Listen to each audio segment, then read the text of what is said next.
HSC 27 ব্যাচের বন্ধুরা, তোমাদের সবাইকে ওয়েলকাম করছি the great comeback in HSC English. এই সেশনটাতে এটাকে আমি ক্লাস বলবো না, এটাতে একটা সেশন বলবো। এই সেশনে আমি তোমাকে এমন কিছু জিনিস দেখাবো, এমন কিছু গাইডলাইন দিব, যে গাইডলাইনটা ফলো করলে তুমি যদি খুব ভালো হও এইচএসসি তে ইংলিশে, সেটাও ভালো করতে পারবা। মানে তোমার জন্য এটা দরকার। তুমি যদি মোটামুটি হও যে ভাইয়া মানে পড়ছি যে এমন না, আবার পড়ি নাই যেমন না, মাঝামাঝি একটা অবস্থা, তোমার জন্য এই গাইডেন্স সেশনটা। এবং তুমি যদি মনে করো যে ভাইয়া আমি আসলে খুবই দুর্বল, আমি এতদিন পর্যন্ত পড়ি নাই, সামনে আমার ইয়ার ফাইনাল পরীক্ষা ইত্যাদি ইত্যাদি, আমার সেম তোমার জন্য। সো সব শ্রেণীর সব ক্যাটাগরির স্টুডেন্টদের জন্যই আজকের এই সেশনটা। সো তোমাদেরকে আমি আমার এই এইচএসসি ইংলিশ যে জার্নিটা আছে, মানে তোমার এটাতে কিভাবে কামব্যাক দিবা, কিভাবে তুমি ভালো করতে পারবা, সেটাই শেয়ার করব আজকের এই ভিডিওতে।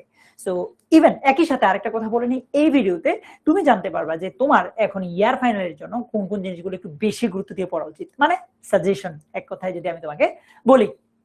ফাহিমা, তানহা আছে আমার সাথে, কারিমুন ইসলাম, আলামিন, সোহার অনেকে আছে। তোমরা যারা আমার সাথে আছো তোমরা আমাকে একটু জানাও যে আমাকে তোমরা ঠিকঠাক শুনছো কিনা, এবং আমার পিছনে যে স্ক্রিনটা আছে সেটা তোমরা স্পষ্ট দেখছো কিনা।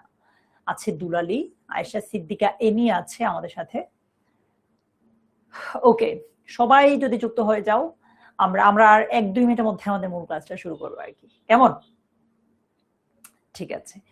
সো রিয়া, ওমর শেফা তোমার জন্য তো না তাহলে এই ক্লাস। ফাহিম, এইচএসসি 26 ব্যাচে তোমরা কিভাবে কি এখানে কেন? তোমাদের তো কয়দিন পর পরীক্ষা, তোমরা কেন? অবশ্য তোমাদেরও কামব্যাক লাগবে, চাইলে দেখতে পারো, যদি তোমাদের কাছে ফ্রুটফুল লাগে তাহলে তোমরা করতে পারো, কারণ টেকনিক গুলো তো সবার জন্য আলটিমেটলি। তাইবা, তারপর এনি, অর্পিতা, ফাহমিদা, ভালো আছো তোমরা সবাই? বিজয়, ভালো আছো ভাই? আচ্ছা, সো আমরা আমাদের এই যে এইচএসসি 27 অনলাইন ব্যাচ ইংলিশ কোর্সের মেইনলি এটা সবাই এই ক্লাসটা করতে পারবো। আমরা আজকে মূলত জানবো যে কিভাবে HSC English first paper second paper দুইটাতে আমরা কামব্যাক দিতে পারি। মনে করো আমরা কিছু পারি না বা মোটামুটি পারি বা খুব ভালো পারি, ওভারঅল কিভাবে আমরা কামব্যাকটা দিব, মানে সহজ কথায় কিভাবে আমরা একদম জিরো থেকে হিরো হইতে পারি, কেমন? আচ্ছা, আমি প্রথমে তোমাদেরকে বেসিক কিছু জিনিস একটু দেখাতে চাই। নাম্বার 1, মানে তুমি একটু আমাকে বলবা যে আজকের সেশনে তুমি মেইনলি কোনটা, যে প্রায় কিছুই পড়ে নাই, মানে গত 8-10 মাস একদম কাইন্ড অফ ঘুমায়া কাটাইছো, তারপর যে মোটামুটি পড়ছো, মানে আমি যদি এইভাবে করি, মনে করো যে ক্যাটাগরি এ, ক্যাটাগরি বি, যে মোটামুটি পড়াশোনা করছে এতদিন, হ্যাঁ মানে কিছুটা পড়েছো, মানে অর্গানাইজড না, সিস্টেমেটিক না, ঠিক আছে, যে ভালোই পড়েছো মোটামুটি, এটাকে আমরা জাস্ট সি বললাম। তোমার ক্যাটাগরি কোনটা, এ, বি নাকি সি? কোন ক্যাটাগরিতে তুমি পড়ো একটু আমাদেরকে বলো। ফারিয়া, ফাইয়াজ, মাহমুদ রাব্বি, মরিয়ম, বলো তো তুমি এখানে কোন ক্যাটাগরিতে আছো? সঞ্জিদা বলছে কিছুই পড়ে নাই, মানে এ বি সি কোনটার মধ্যে পড়ো, কে কোনটাতে পড়ো? যে প্রায় কিছুই পড়ে নাই, জাস্ট ঘুমায় কাটাইছে, যে মোটামুটি জাস্ট বইটা খুলছে বা টুকটাক পড়ছে বা 50-50, মানে যাই পড়ছে অর্গানাইজড না, সিস্টেমেটিক না, খুব একটা ধারণা ছিল বা ছিল না, একটু আবছা আবছা, আর একটা হচ্ছে যে ভালোই পড়ছে, ঠিক আছে, মানে যারা এখন মূলত রিভিশন দেওয়া উচিত। আমি তোমাদেরকে এক কাজ করি, একটা পোল দেই, ঠিক আছে? আচ্ছা, পোলে তোমরা আমাকে জানাবা তুমি এ, বি নাকি সি কোনটা, কেমন? অপশন ডিও থাকবে, তুমি ডি সিলেক্ট করার দরকার নাই। এবিসি তোমার কাছে এলোমেলো যাইতে পারে, এটা আমি পোল,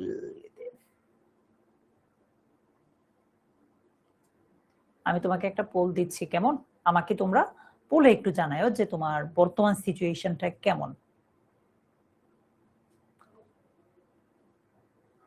মানে তুমি এবিসি সিলেক্ট করলে দেখাবে যে তুমি ভুল আনসার দিয়েছো, বাট ওইটা নিয়ে প্যারা খায় না, ঠিক আছে?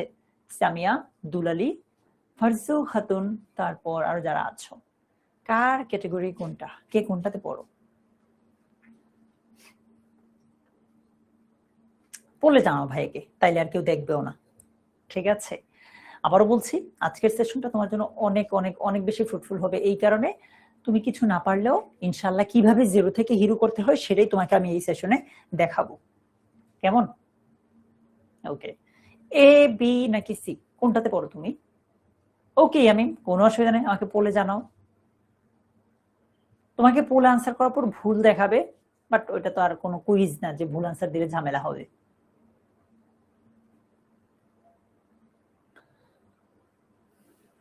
ঠিক আছে, 50-50 কাইন্ড অফ, মানে 50% স্টুডেন্ট বলছে ভাইয়া আমি এ ক্যাটাগরিতে পড়ি, মানে এতদিন ঘুমায়া কাটাইছি, আর 50% বলতেছে ভাইয়া আমি মোটামুটি পারি, এতদিন টুকটাক যায় পড়ছি মোটামুটি পারি ভাইয়া।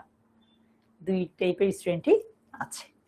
আচ্ছা, সো আজকে যেটা বললাম যে 3 ধরনের স্টুডেন্টের জন্য মূলত আজকের এই সেশন। তুমি তোমার মতো করে ধরে নিও, আমি দেখাবো যে কোনটা কি করতে হবে। আচ্ছা, আজকে আমরা এই সেশনে কি কি করছি তাহলে, যেটা বলেছি যে আজকে আমরা English first paper, second paper, দুইটা জিনিসের কমপ্লিট রোডম্যাপ একই সময়ে একই জায়গা থেকে তোমাকে আমরা দেখাবো। ঠিক আছে, এটা কোনো ক্লাস না, এটা হচ্ছে একটা guideline session. Number 1, English first পেপারে আমাদের কি কি থাকে নরমালি? সিন প্যাসেজ 3টা থাকে টোটাল।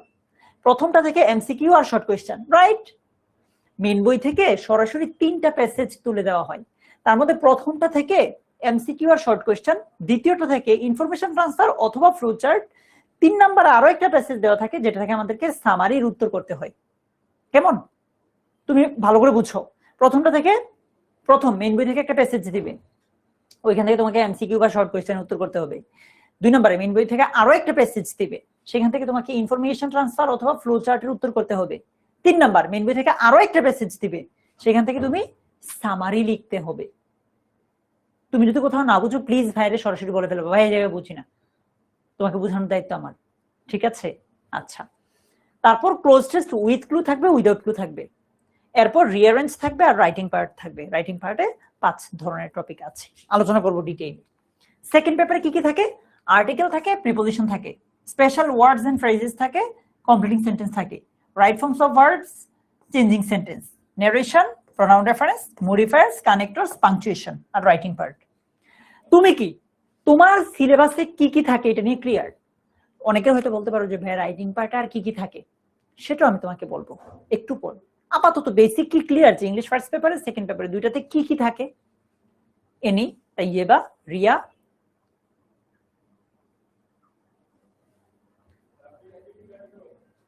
ক্লিয়ার? আচ্ছা, যদি ফার্স্ট পেপার আর সেকেন্ড পেপারের রাইটিং পার্টে পরীক্ষায় কি কি বলে পরীক্ষায় ওভারঅল কি কি থাকে এইটা আমরা ক্লিয়ার হইতে পারি, এবার চলো আমরা আমাদের পরের আলাপে যাই, যে একদম ডিটেইলে মার্কস ডিস্ট্রিবিউশনটা নাম্বার সহ আমরা একটু দেখবো। একদম বলছে ভাই ইনফরমেশন ট্রান্সফার কি? ওকে, আলোচনা করো ভাইয়া, একটু আসছি, এখনই করব। এই যে দেখো সিন প্যাসেজ, প্রথম যে সিন প্যাসেজটা আছে ওইটা থেকে তোমাকে এমসিকিউর উত্তর করতে হয়। ঠিক আছে, মানে জাস্ট 4টা অপশন থাকবে, যে কোনো একটা কারেক্ট করবা। কিভাবে উত্তর করবা না করবা সেগুলি আজকে দেখাবো। আচ্ছা, দ্বিতীয় যে মানে ওই প্রথম যে সিন প্যাসেজটা থাকবে ওইটা থেকে আরেক টাইপের প্রশ্ন করবে, সেটা হচ্ছে শর্ট কোয়েশ্চেন। কিরকম? মনে করো যে জিজ্ঞেস করলো যে সিন প্যাসেজ থেকে একটা গল্প দিল, গল্প দিয়ে বলবে এই গল্পে কবি কি বুঝিয়েছেন, এরকম, মানে জাস্ট একটা শর্ট কোয়েশ্চেন থাকবে। এরপর সেকেন্ড যে প্যাসেজটা দেওয়া থাকবে ওইখান থেকে ইনফরমেশন ট্রান্সফার বা ফ্লো চার্ট জানা মানে তোমাকে দিবে। এবার আসলে এগুলোর মানে কি আমি সংক্ষেপে বলি, ফ্লো চার্ট নিয়ে আমাদের আরো এক্সট্রা ক্লাস লাগলে দিব তোমাদেরকে, বা আমাদের যে মাস্ট অনলাইন বেচ আছে, মূলত আমরা অনলাইন বেচে পোলাপানকে মানে স্টুডেন্টদেরকে ডিটেইলে পড়াবো আমরা। ঠিক আছে, কাজী রাফসান ভাই ইনফরমেশন ট্রান্সফার তো বুঝো। একজন বলছে ভাই ইনফরমেশন ট্রান্সফার মানে কি বলেন? সহজে যদি আমি তোমাকে বলি, একটা প্যাসেজ দিল, প্যাসেজের পরে একটা টেবিল, ছোটবেলার টেবিল এর সাথে বি মিলাইছি না আমরা, ওই রকম না, টেবিল থাকবে। মনে করো যে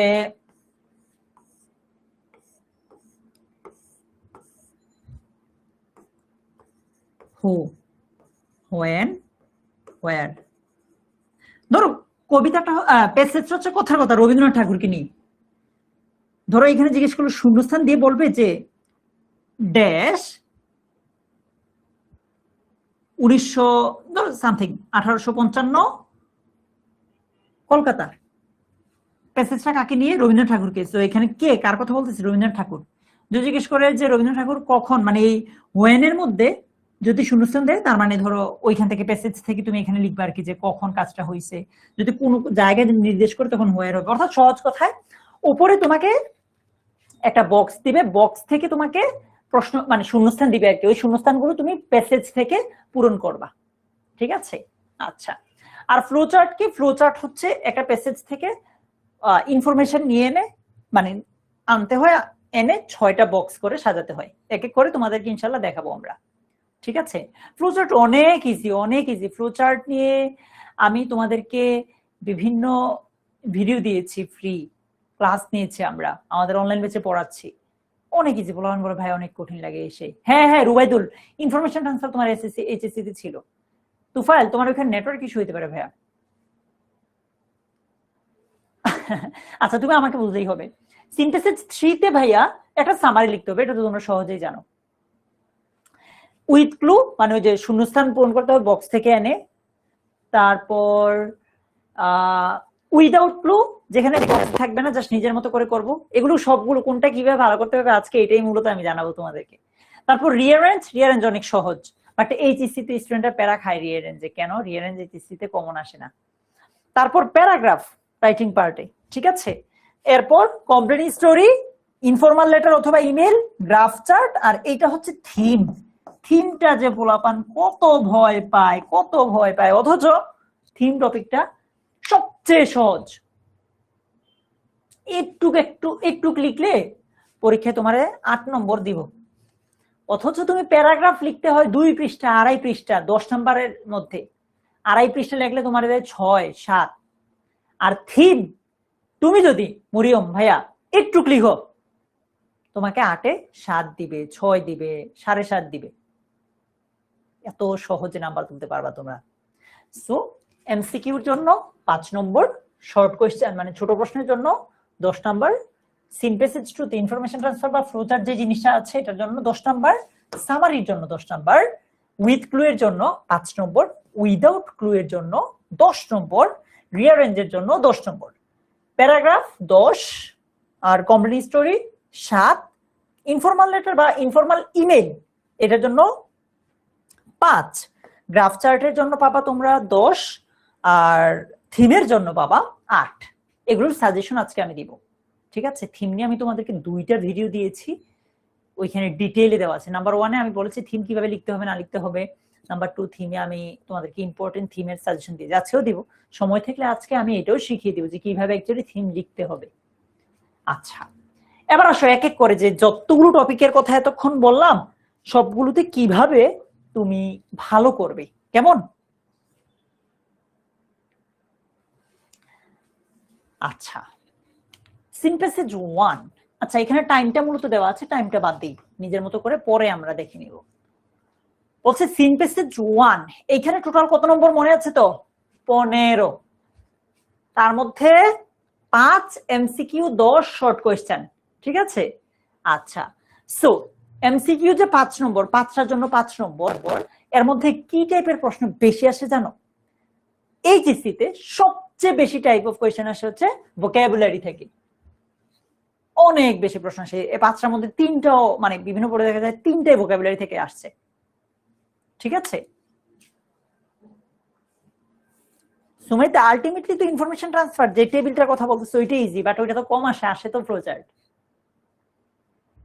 আচ্ছা, এখন এই ভোকাবুলারি বেস কোয়েশ্চেন কি? মনে করো একটা প্যাসেজ দিবে, প্যাসেজে একটা শব্দ আছে, শব্দটা মনে করো নাম হচ্ছে, শব্দটা কি? শব্দটা হইতে পারে এক্সাজারেট, অথবা আরো একটা শব্দ ধরো দিলাম যে ফিউরিয়াস। প্যাসেজে ফিউরিয়াস কথাটা আছে, তোমাকে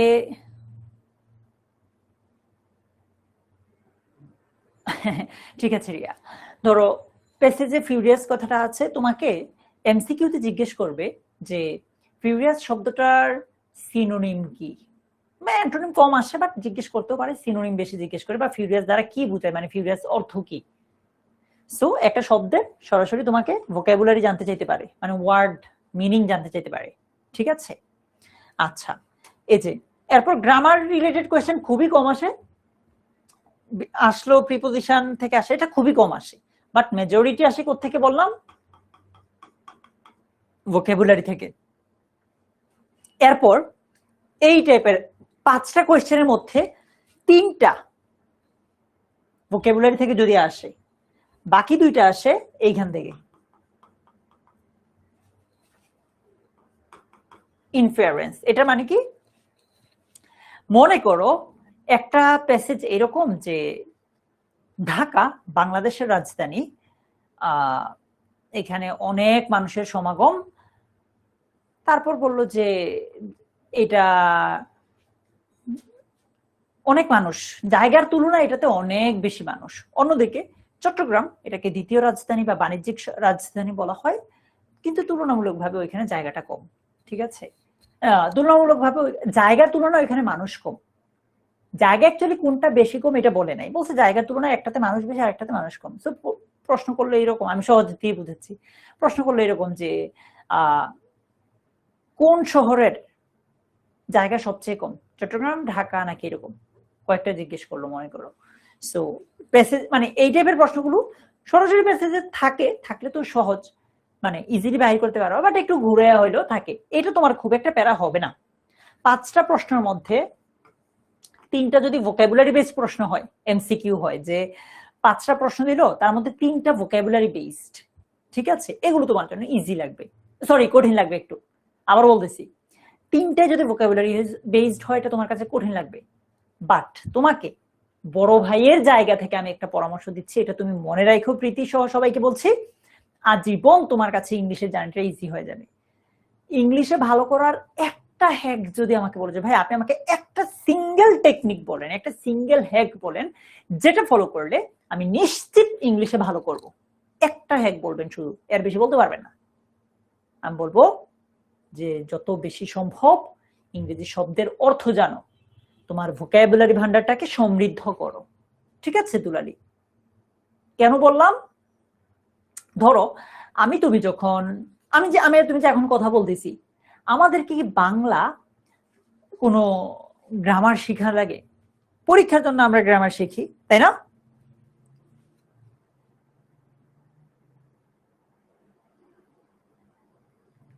পরীক্ষার জন্য আমরা গ্রামার শিখি, কিন্তু বাংলা কি তুমি আমরা কখনো গ্রামার শিখে কথা বলি? একদমই না।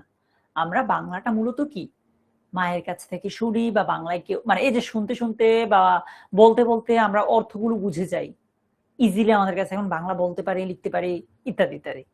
সেম জিনিসটা ইংলিশে যদি তুমি একটা শব্দের অর্থ তোমার জানা থাকে, তোমাকে যদি আমি বলি যে তুমি এখন আমাকে 5 লাইন একটা প্যারাগ্রাফ লিখে দাও, একটা রচনা লিখে যাও 10 লাইনে, তুমি ইজিলি লিখতে পারবা, কারণ কি তোমার শব্দ জানা আছে, গ্রামার এগুলো ইজিলি এক তুড়ি দিলি শিখতে পারবা। সো তোমার ভোকাবুলারি ভান্ডারটা ভাই যত বেশি সমৃদ্ধ করতে পারবা, ইংলিশ তোমার জন্য তত বেশি দুর্ধাত লাগবে। এখন ভোকাবুলারি ভাই কিভাবে পারবো, কোত্থেকে পড়বো? উত্তর হচ্ছে, এরপর তোমরা অনেকে বলো ভাই ভোকাবুলারি মনে রাখতে পারি না, খুবই সহজ টেকনিক। সোর্স রিসোর্স কোত্থেকে পড়বো, এটাও খুব সহজ, সিম্পল। এইচএসসির যেই মেইন বইটা আছে, মানে তোমাদের যে মেইন বইটা আছে, ওই মেইন বই থেকে কয়টা প্যাসেজ আসে বলছিলাম বলো তো? ঋত্বিকা, সুজয়, 3টা প্যাসেজ আসে, তার মানে মেইন বইটা কি খুব বেশি গুরুত্বপূর্ণ। ঠিক আছে, খুব বেশি গুরুত্বপূর্ণ। এখন এই 3টা প্যাসেজ যদি মেইন বই থেকে যদি 3টা প্যাসেজে আসে, বুঝতেই পারছো কত গুরুত্বপূর্ণ। তো মেইন বইটা যখন তুমি পড়বা, মেইন বইটা পড়ার সময় তোমার অপরিচিত যত শব্দ থাকবে, মেইন বইটা পড়ার সময় তোমার অজানা যত শব্দ থাকবে, ওইগুলোর অর্থ যদি শিখে ফেলো, তাইলে আমাকে বলো কঠিন কি করে লাগে।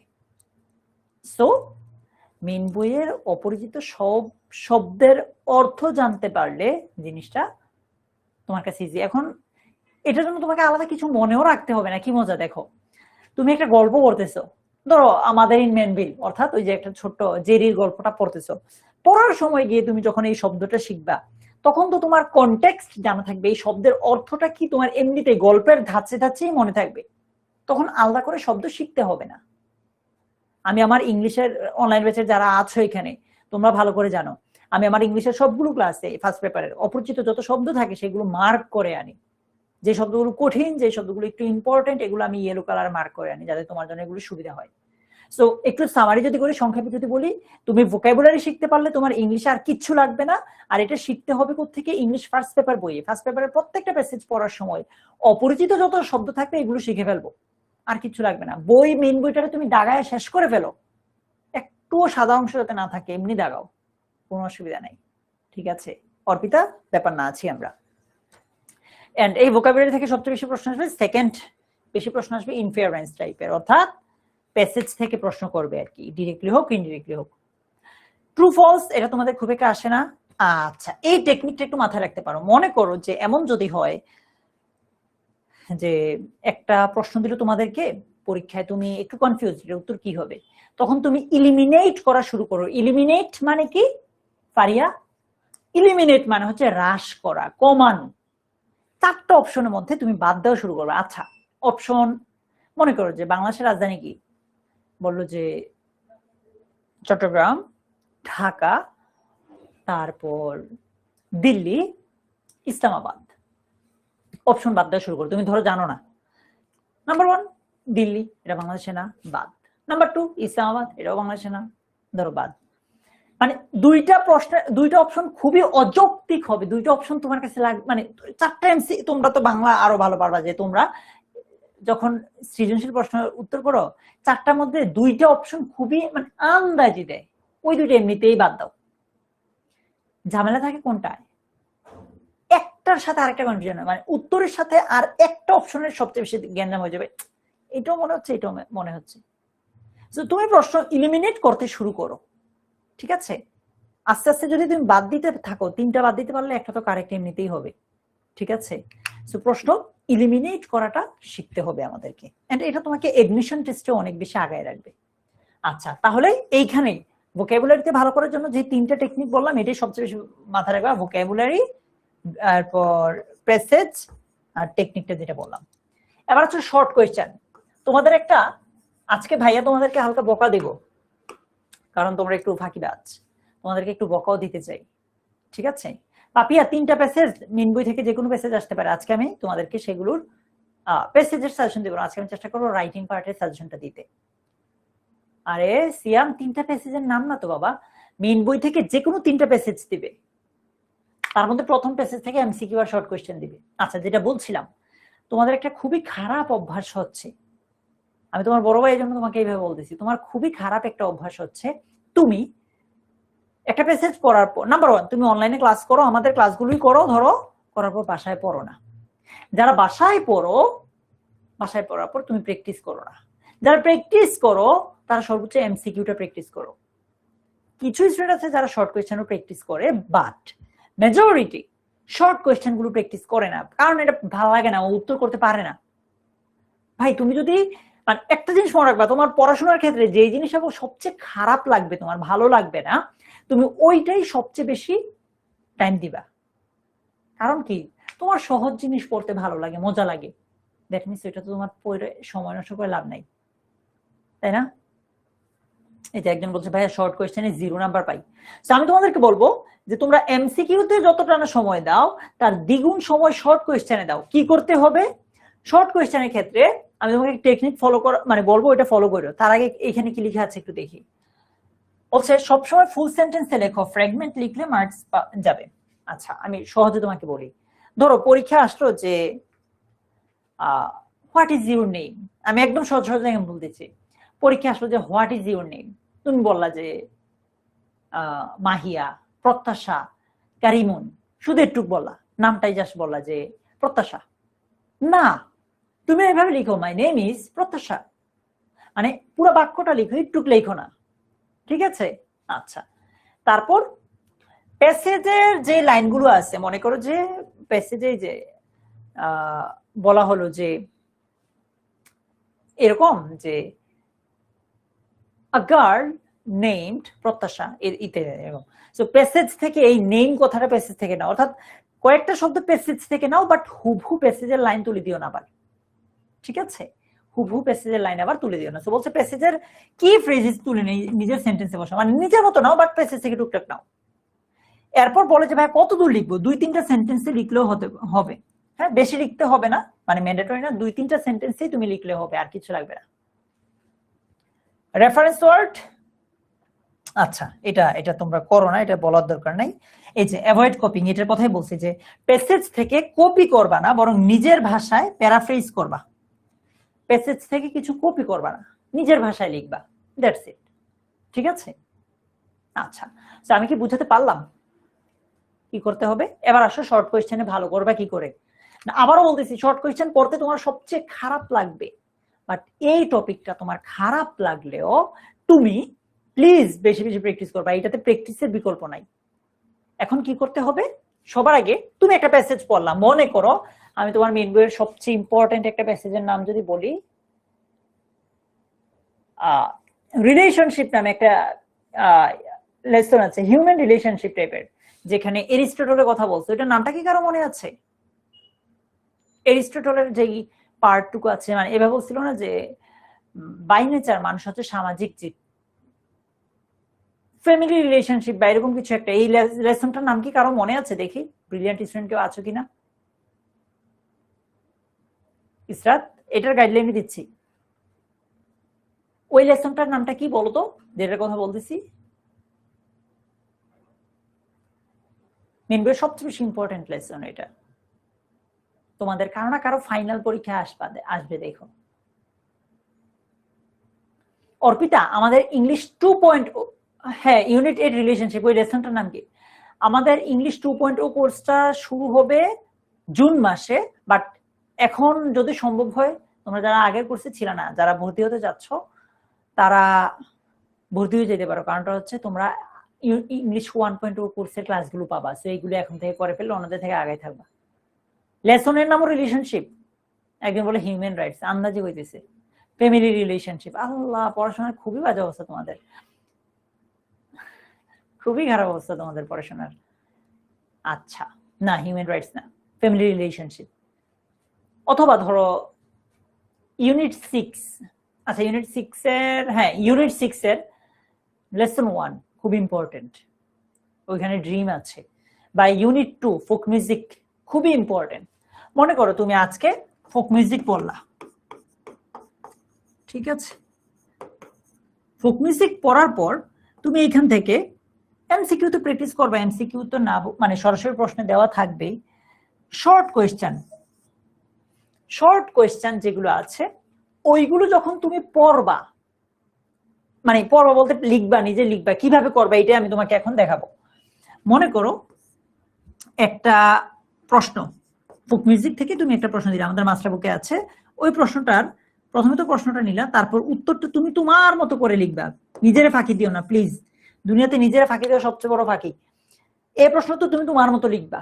প্রথমে প্যাসেজ পড়লাম, তারপর প্রশ্ন সলভ করতে বসলাম, নিজের মতো লিখছি, কেউ দেখবে না, এই খাতা তুমি বাসায় রেখো, কাউরে দেখাইও না লাগলে, লজ্জা লাগলে। এখন কি করবা তুমি, এরকম করে 5টা ডেইলি, ধরো একদিন প্র্যাকটিস করলা, প্রতি 2 দিন পর পর 5টা প্র্যাকটিস করবা, 1 থেকে 5। সবার আগে ফোক মিউজিক, এই যে প্যাসেজটা আছে এটার ছবি তুলতে পারো। ক্যাম স্ক্যানার অ্যাপটা চাইলে ডাউনলোড করতে পারো, অথবা এমনি নর্মালি তুলতে পারো, সবচেয়ে ভালো ক্যাম স্ক্যানার, তাহলে তোমার জন্য অর্গানাইজড হবে। আচ্ছা, ধরো প্যাসেজের ছবিটা তোলার পর প্রশ্নগুলোর ছবি তুলবা, তারপর তোমার উত্তরের ছবি তুলতে পারবা। তুমি খাতায় যদি প্রশ্ন উত্তর একসাথে লিখো আরো সুবিধা হয় তোমার জন্য, যেভাবে সুবিধা হয়।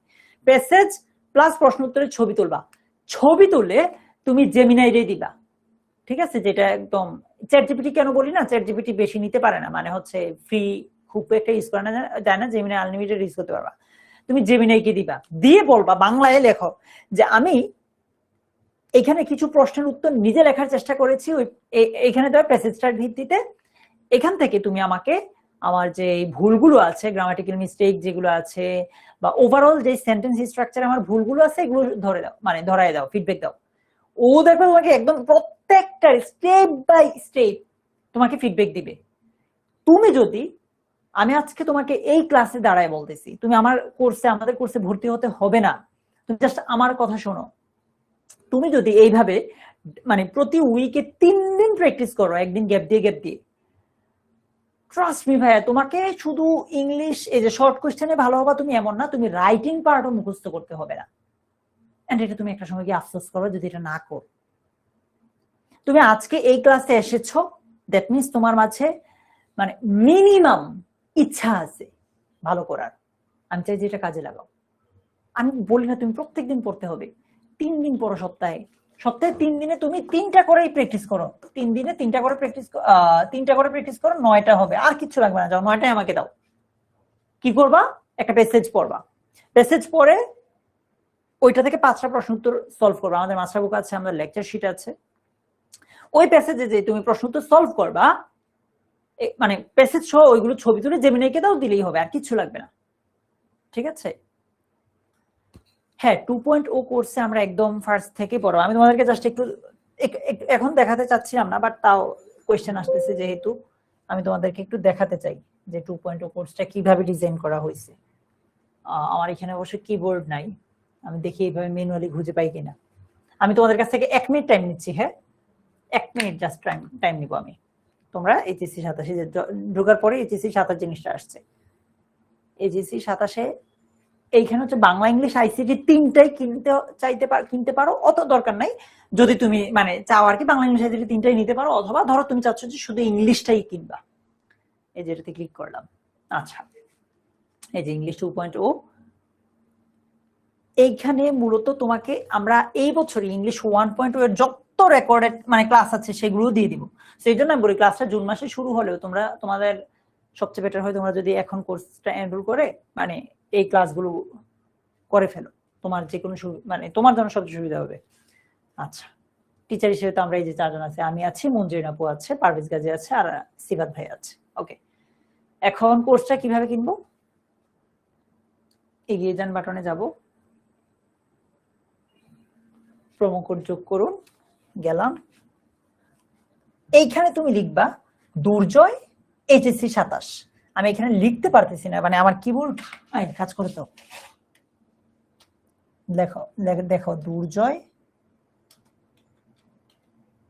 এইচএসসি 27,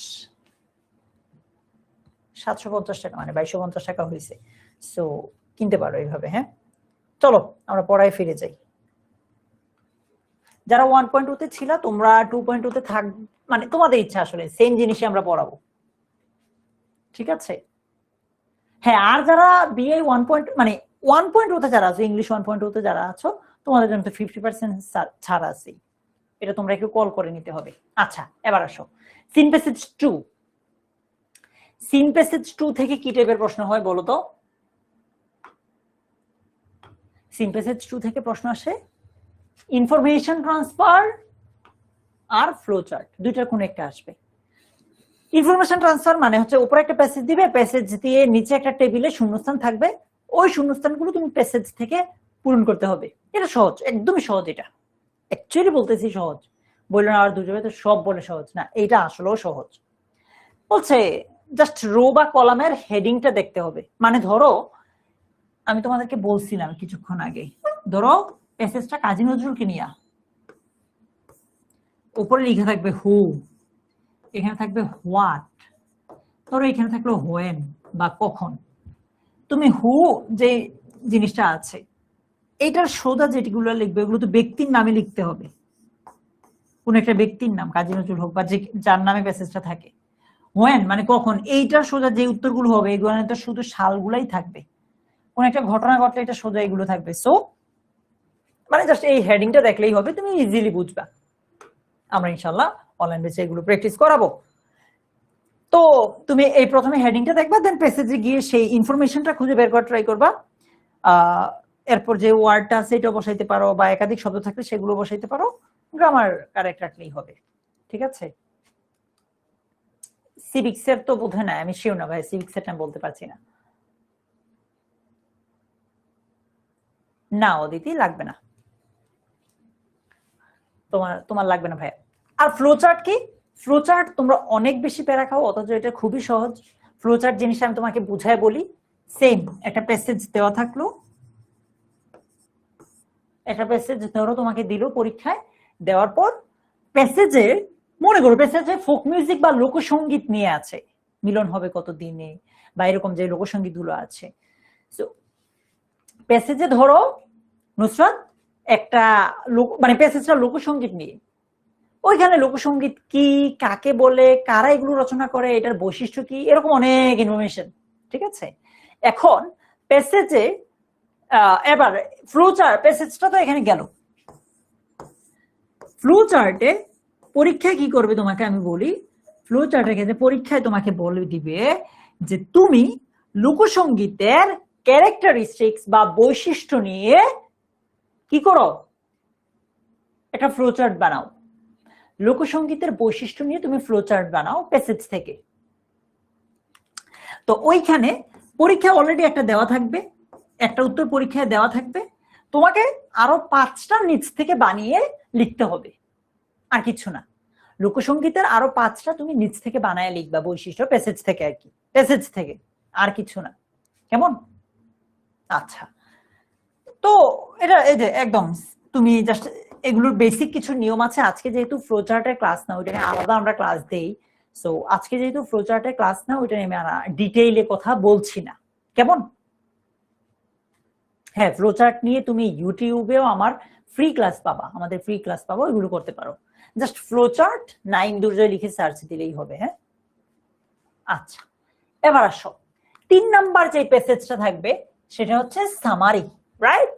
ওকে, সো সামারির জন্য আমরা কি করব? তোমাদের প্রথম প্রশ্ন হচ্ছে যে ভাইয়া সামারি মানে কি? ধরো এই মাত্র ক্লাসে কে জয়েন করেছে, যেমন ফাতেমা জোহরা মাত্র ক্লাসে জয়েন করেছে, ক্লাসটা হয়ে গেছে প্রায় আধা ঘন্টার উপরে, 40 মিনিটের মতো। তো এখন ধরো ও এসে যদি ক্লাসে বলে যে আচ্ছা আমি তো একটু লেটে জয়েন করছি, ঋতু, ঠিক আছে, থ্যাংক ইউ ভাইয়া, ধরো বললো যে ঋতু দোস্ত আমি তো একটু ক্লাসে লেটে জয়েন করছি, আচ্ছা দুর্জয় ভাই কি কি পড়াইছে একটু বলতো। তখন তুমি কি বলবা? ভাইয়া আমাদেরকে মার্কস ডিস্ট্রিবিউশনটা দেখাইছে, প্লাস কোনটা কিভাবে পড়লে ভালো নম্বর পাবো, কিভাবে পড়া উচিত, এগুলো বলছে, শেষ। অথচ আমি 40 মিনিট ধরে যে কথাগুলো বলছি ঋতু, এটা 30 সেকেন্ডেও লাগে না, 10 সেকেন্ডে 15 সেকেন্ডে বলে দিছে। এই যে আমার 40 মিনিটের কথাটা ও 15 সেকেন্ডে বলছে, এটাকে আমরা বলছি সামারি। মানে একটা পুরা গল্পকে একদম ছোট করে বলা, ঠিক আছে? আচ্ছা, সো না সামারি আর থিম সেম না, বলবো কি? সামারি তুমি এই যে প্যাসেজের 3 ভাগের 1 ভাগ লিখতে পারো, পুরো প্যাসেজটা যত বড় ওইটা 3 ভাগের 1 ভাগ লিখতে পারো। কেমন? আচ্ছা, তারপর প্যাসেজের উদাহরণ আনতে হবে না, কিচ্ছু আনতে হবে না, তুমি জাস্ট মূল যে আইডিয়াটা, মেইন যে আইডিয়াটা সেটা লিখতে পারো। সামারি লিখতে হবে নিজের ভাষায়, হুবহু প্যাসেজের লাইন উঠাই দিও না। আমি আমাকেও আমার অনেকে ফাঁকিবাজ টিচার এরকম করে পড়াইছে যে, মানে সবাই না, কিছু কিছু টিচারকে আমি অনেক সম্মান করি, বাট যারা ফাঁকি দিচ্ছে অবশ্যই বলবো। মনে করো যে অনেক টিচার পড়াইছে যে প্যাসেজের প্রথম লাইনটা দিবা বা প্রথমে, এরপরে মাঝ থেকে 2 লাইন দিবা, এরপর একটু বাদ দিয়ে আরো 2 লাইন দিবা, তারপর শেষ লাইনটা দিবা, এই সামারি। হায় রে আজব কথা। নিজের ভাষায় লিখবা, হুবহু লাইন কপি করার দরকার নাই। ভাইয়া জুই সেকেন্ড পেপারও বলবো, আমি ফার্স্ট পেপার শেষ না করে হুট করে সেকেন্ড পেপারে কি করে যাই। এরপর সামারি নরমালি থার্ড পারসন হয়, পাস্ট টেন্সে নাও হইতে পারে, বাট থার্ড পারসন হয় নরমালি। আচ্ছা, ইয়েস, এই লাইনটা ইম্পর্টেন্ট। তুমি সামারি এইভাবে শুরু করতে পারো, দ্য প্যাসেজ ডিসকাসেস, মানে এই প্যাসেজটা ডিসকাস করে, বর্ণনা করে, বা দ্য প্যাসেজ এক্সপ্লেইনস, এরকম। মানে এই প্যাসেজটা ডিসকাস করে, ডেসক্রাইব করে, কি ডেসক্রাইব করে কি ডিসকাস করে সেটা বললেই হবে, ঠিক আছে? একটা জিনিস বলছে যে সামারিতে তুমি একটাই প্যারাগ্রাফ রাখো, জাস্ট মানে মাঝে লাইন ব্রেক দেওয়ার দরকার নাই, একটা প্যারাগ্রাফে রাখলেই হবে, ঠিক আছে? Better. Yes Maryam, thank you. আচ্ছা, ওয়ার্ড কাউন্ট ওই তো মানে 3 ভাগের 1 ভাগ। যদি পেজের হিসাবে বলি, আমি হইলে নরমালি পুরা পেজের হয়তো পুরোটাই সর্বোচ্চ লিখতাম, বা আমি একটু ওই যে এতটুকু লিখতাম আর কি সামারি। এই যে এবার আসো ক্লোজ টেস্ট উইথ ক্লু এবং without clue. With clue without clue প্রায় কাছাকাছি, বাট উইদাউট ক্লুতে কোনো অপশন বা কোনো ক্লু দেওয়া না থাকার কারণে এটা একটু নাম্বার বেশি, 5 নম্বর বেশি। লোকমান বলছে প্রোমো কোডটা যেন কি ছিল? প্রোমো কোডটা ছিল ভাইয়া এই যে আমার নামটা দিবা, DURJOY HSC, তুমি কোন ব্যাচ? 27 না? এই যে দুর্জয় HSC 27। না, থ্যাংক ইউ, অহনা ভালো কোয়েশ্চেন করেছে। বলছে ভাই সামারিতে কি শেষে নিজের মতামত দেওয়া যাবে? না, নেভার, নাম্বার কেটে দিবে।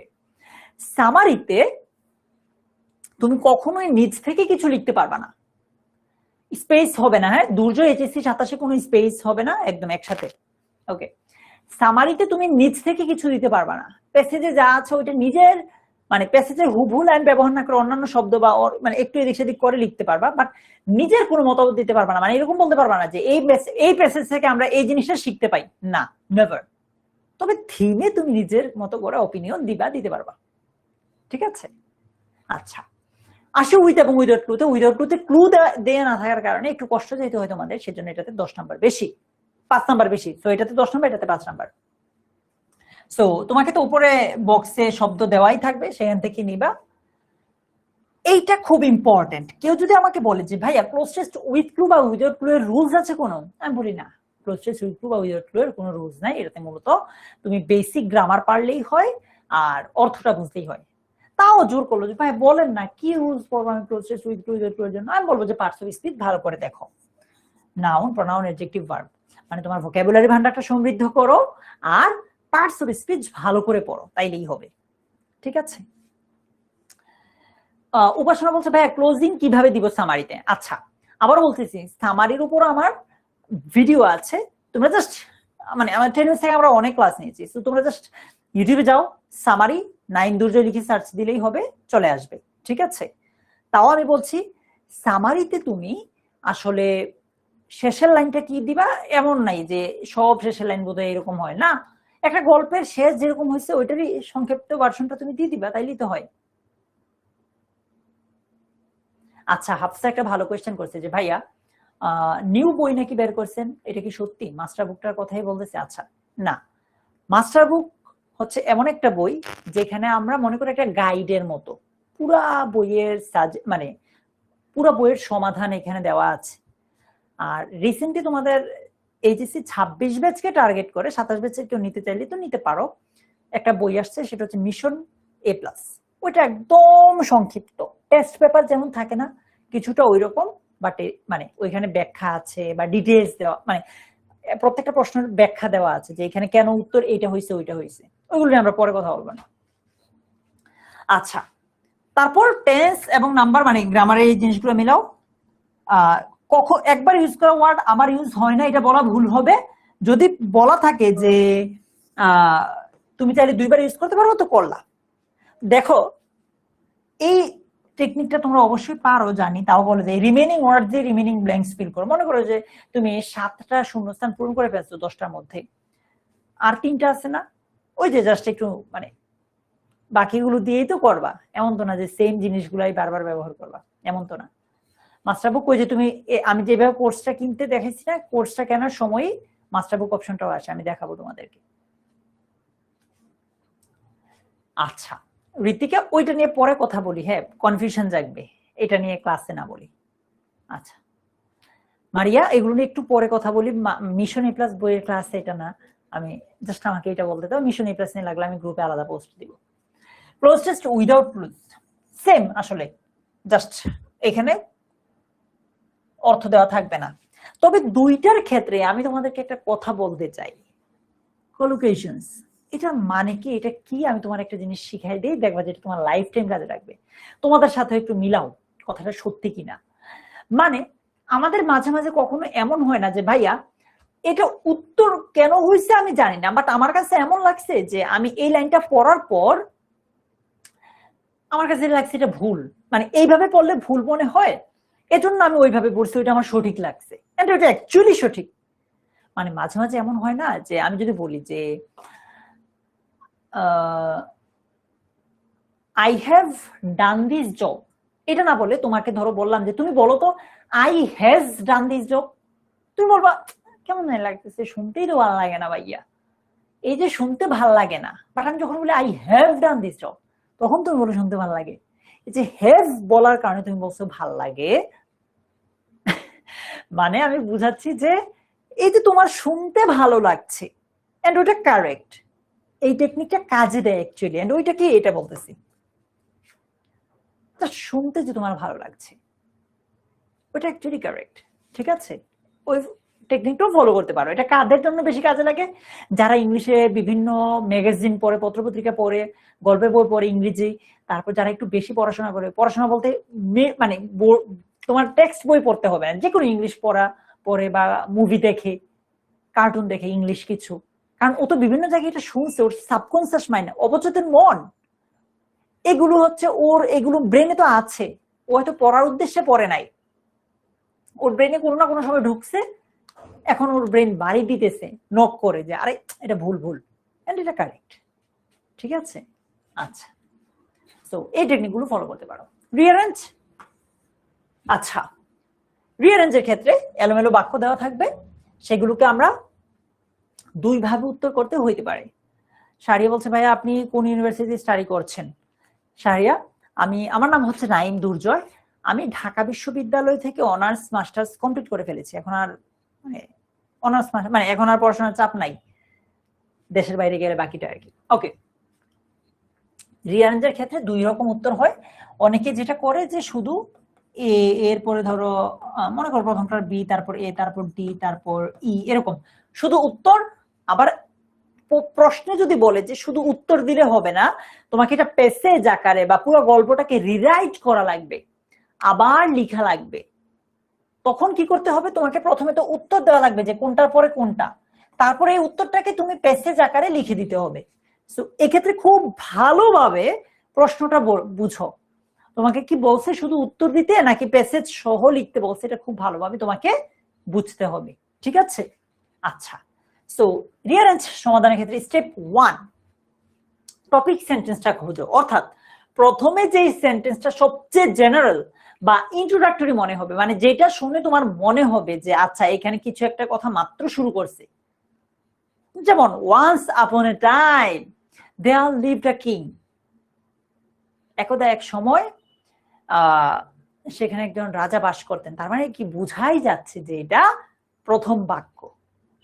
সো তুমি যেটা করবা, টপিক সেন্টেন্সটা খুঁজবা, অর্থাৎ প্রথমে যে সেন্টেন্সটা সবচেয়ে ইন্ট্রোডাক্টরি সেন্টেন্স মনে হবে সেটা। রিঅ্যারেঞ্জের একটা টেকনিক ভাইয়া বলে দেয়, এটা তোমার লাইফে অনেক কাজে দিবে। রিঅ্যারেঞ্জের ক্ষেত্রে প্রথম যে বাক্যটা আছে, আচ্ছা ঠিক আছে পৃথা, রিঅ্যারেঞ্জের ক্ষেত্রে ভাইয়া প্রথম যে বাক্যটা আছে জুই, ওই বাক্যে কখনো প্রনাউন দিয়ে শুরু হবে না, ওই বাক্যটা নাউন দিয়ে শুরু হইতে পারে। মানে প্রথম বাক্যটা কখনো এটাই হবে না যে he is a good boy, প্রথম বাক্য হবে যে Fayaz lives in Dhaka, he is a good boy, মানে প্রথম বাক্যে ফায়াজ কথাটা থাকবে।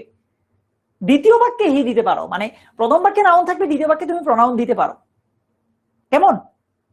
এটা মাথায় রাখবা। মনসুর, বুঝতে পারলাম? প্রথম বাক্যে নাউন হবে, দ্বিতীয় বাক্যে মানে প্রথম বাক্যে প্রনাউন হবে না।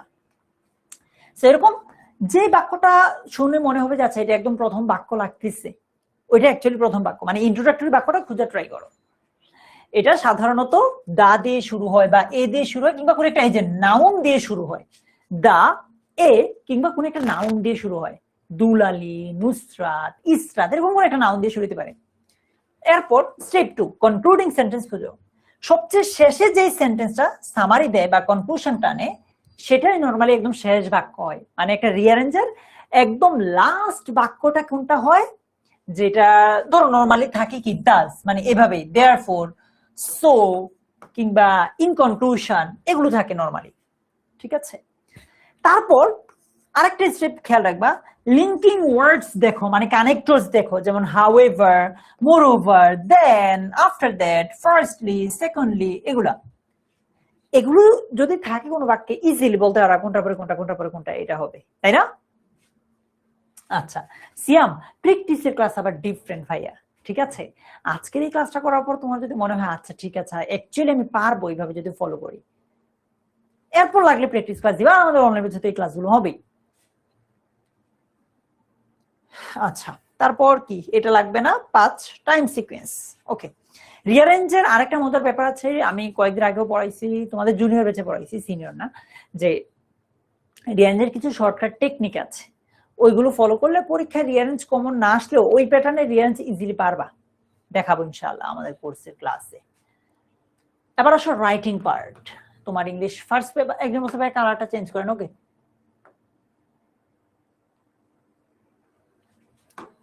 ওকে, ইংলিশ ফার্স্ট পেপারের রাইটিং পার্টে নাম্বার 1 কি দেওয়া আছে, প্যারাগ্রাফ। ঠিক আছে, উপরে কিছু প্রশ্ন দেওয়া থাকবে, ওই প্রশ্নের বেসিসে কিছু প্যারাগ্রাফের উত্তর করতে হয়। তারপর কমপ্লেন স্টোরি থাকে, ইনফর্মাল লেটার বা ইনফর্মাল ইমেল থাকে, তারপর গ্রাফ চার্ট থাকে, শর্ট স্টোরিজ বা পয়েন্টস, যেটাকে আমরা কি থিম বলি, যেটা অনেক কঠিন মনে করো, অথচ এটা 4 লাইন 5 লাইন লিখলেই 8 নাম্বার পাওয়া যায়। চলো এক এক করে আমরা সবগুলো নিয়ে কথা বলি। Number 1 paragraph. আমরা হয়তো টিচাররাও এইভাবে খাতা দেখার সময় কতটুকু, আমি আজকে সেশন দিব, চেষ্টা করবো ইনশাআল্লাহ, থাকো শেষ পর্যন্ত থাকো। টিচাররা খাতা দেখার সময় ওইভাবে সরাসরি না, হয়তো খুব একটা মিলে না, বাট কোনো টিচার যদি ভালো হয় তাহলে তো উনি মিলাবো। ভাইয়া 2.2 এর ফ্রি ক্লাসগুলো আমরা 1.2 পাবো না? ফ্রি ক্লাস জুই 1.2 2.0 নাই, সবাই পায়, এই তো ফ্রি ক্লাস সবাই পায়। আচ্ছা, প্যারাগ্রাফে, ফার্স্ট পেপারে প্যারাগ্রাফে কিছু প্রশ্ন দেওয়া থাকে, এন্ড তোমাকে মূলত নিয়ম হচ্ছে ওই প্রশ্নগুলোর উত্তরটা লিখতে গিয়ে তুমি প্যারাগ্রাফ স্টাইলে লিখে ফেলবা। মনে রাখবা প্যারাগ্রাফে প্যারা হয় একটাই, মানে চাইলেও তুমি প্যারাগ্রাফ এইভাবে লিখতে পারবা না। ধরো লিখতেছো লিখতেছো লিখতেছো, মাঝে তুমি একটু দিয়ে আবার এখান থেকে লিখতেছো, না, নাম্বার নাই। প্যারাগ্রাফে একটাই প্যারা হয়, কোনো এরকম লাইন ব্রেক দিতে পারবা না, ঠিক আছে? তো কোয়েশ্চেন দেখে মানে ওইটার সিকোয়েন্স অনুসারে উত্তর করা ট্রাই করতে পারো। তারপর যেটা করতে পারো, প্রতিটা আনসার লিঙ্কিং ওয়ার্ডস দিয়ে কানেক্ট করো। মানে জাস্ট সহজ কথায় প্রশ্নগুলো যখন দিল, ধরো এনভায়রনমেন্ট পলিউশন নিয়ে 5টা প্রশ্ন দিল, তুমি তো এইভাবে লিখবা না যে এ এর আনসার এটা, বি এর আনসার এটা, তুমি এটাকে প্যারাগ্রাফ স্টাইলে রূপ দিবা। তো প্রত্যেকটা প্রশ্ন উত্তর করার সময় তুমি কানেক্টর ব্যবহার করতে পারো, যে হাউএভার, মোরওভার ইত্যাদি ইত্যাদি, এইভাবে কানেক্টর ব্যবহার করতে পারো। প্রতিটা প্রশ্নের জন্য 2-3টা সেন্টেন্স, তো 5-6 জন্য এমনিতেই 15 লাইন হয়ে যাবে। এই তো, প্যারাতে টাইটেল বা হেডিং লেখা না, কিছু হবে না। ওকে, প্যারাগ্রাফে এটা আসলে লাগবে না। এবার আসো কমপ্লিটিং স্টোরি। কমপ্লিটিং স্টোরির ক্ষেত্রে তোমাকে অবশ্যই, কমপ্লিটিং স্টোরি একটা ইম্পর্টেন্ট ব্যাপার বলি, পাবে হাবিবা। কমপ্লিটিং স্টোরি 2 ধরনের। কয় ধরনের? 2 ধরনের। একটা হচ্ছে ট্রেডিশনাল, আরেকটা কি মনে আছে তোমাদের? দেখি পারো কিনা, কেউ জানো কিনা? একটা হচ্ছে ট্রেডিশনাল, আরেকটা হচ্ছে ক্রিয়েটিভ। ট্রেডিশনাল আর কি ক্রিয়েটিভ। ক্রিয়েটিভ মানে কি? যেটা সৃজনশীল। মানে মনে করো অর্পিতা, একটা গল্প আমি এভাবে বললাম, যে হুট করে একটা এক্সাম্পল দিলাম, যে অর্পিতা একজন কলেজ পড়ুয়া স্টুডেন্ট, ও একদিন কলেজ থেকে ফেরার পথে রাস্তায় একটা মানিব্যাগ পায়। সে মানিব্যাগে দেখলো যে একটা ফোন নাম্বার দেওয়া আছে, প্লাস অনেকগুলো টাকা দেওয়া আছে। শেষ। এই গল্প কি তুমি আমি কোনোদিন শুনছি আগে? শুনি নাই। এই যে গল্পের বাকি অংশটা তুমি তোমার মতো করে বানায় লিখতে পারবা, বা তোমার কাজে হবে গল্পের বাকি অংশটা কি নিজের মতো করে বানিয়ে লিখা, ঠিক আছে?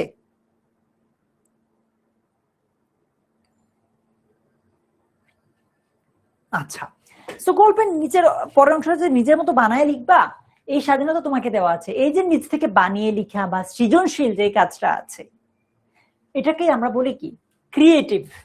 এন্ড আনফরচুনেটলি বলো আর ফরচুনেটলি বলো, রিসেন্ট টাইমে এসে ক্রিয়েটিভ স্টোরি সবচেয়ে বেশি আসে। অর্থাৎ যেগুলো তুমি ধরো পরীক্ষায় হলে পড়ে গেলে কমন পড়বে না, কারণ বানায় দিতে হবে। পরীক্ষার হলে ক্রিয়েটিভ কি বলে কমপ্লিট স্টোরি আসার সম্ভাবনা সবচেয়ে বেশি। আর ট্রেডিশনাল কি? ধরো বাইজিদ বুস্তামির সেই গল্প।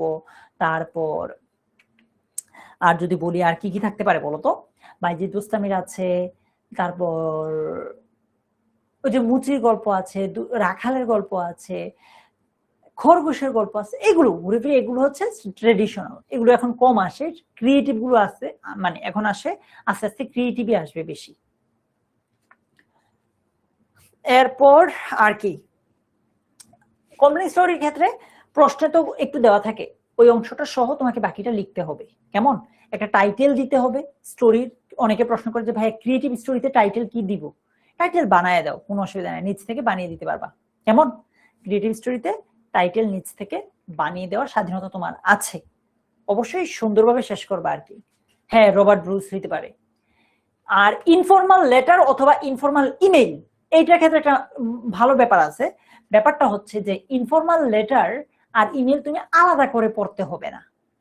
মানে যেগুলো ইনফর্মাল লেটার ওইগুলোই নর্মালি ইনফর্মাল ইমেইল হিসেবে আসে, 2-1টা ছাড়া।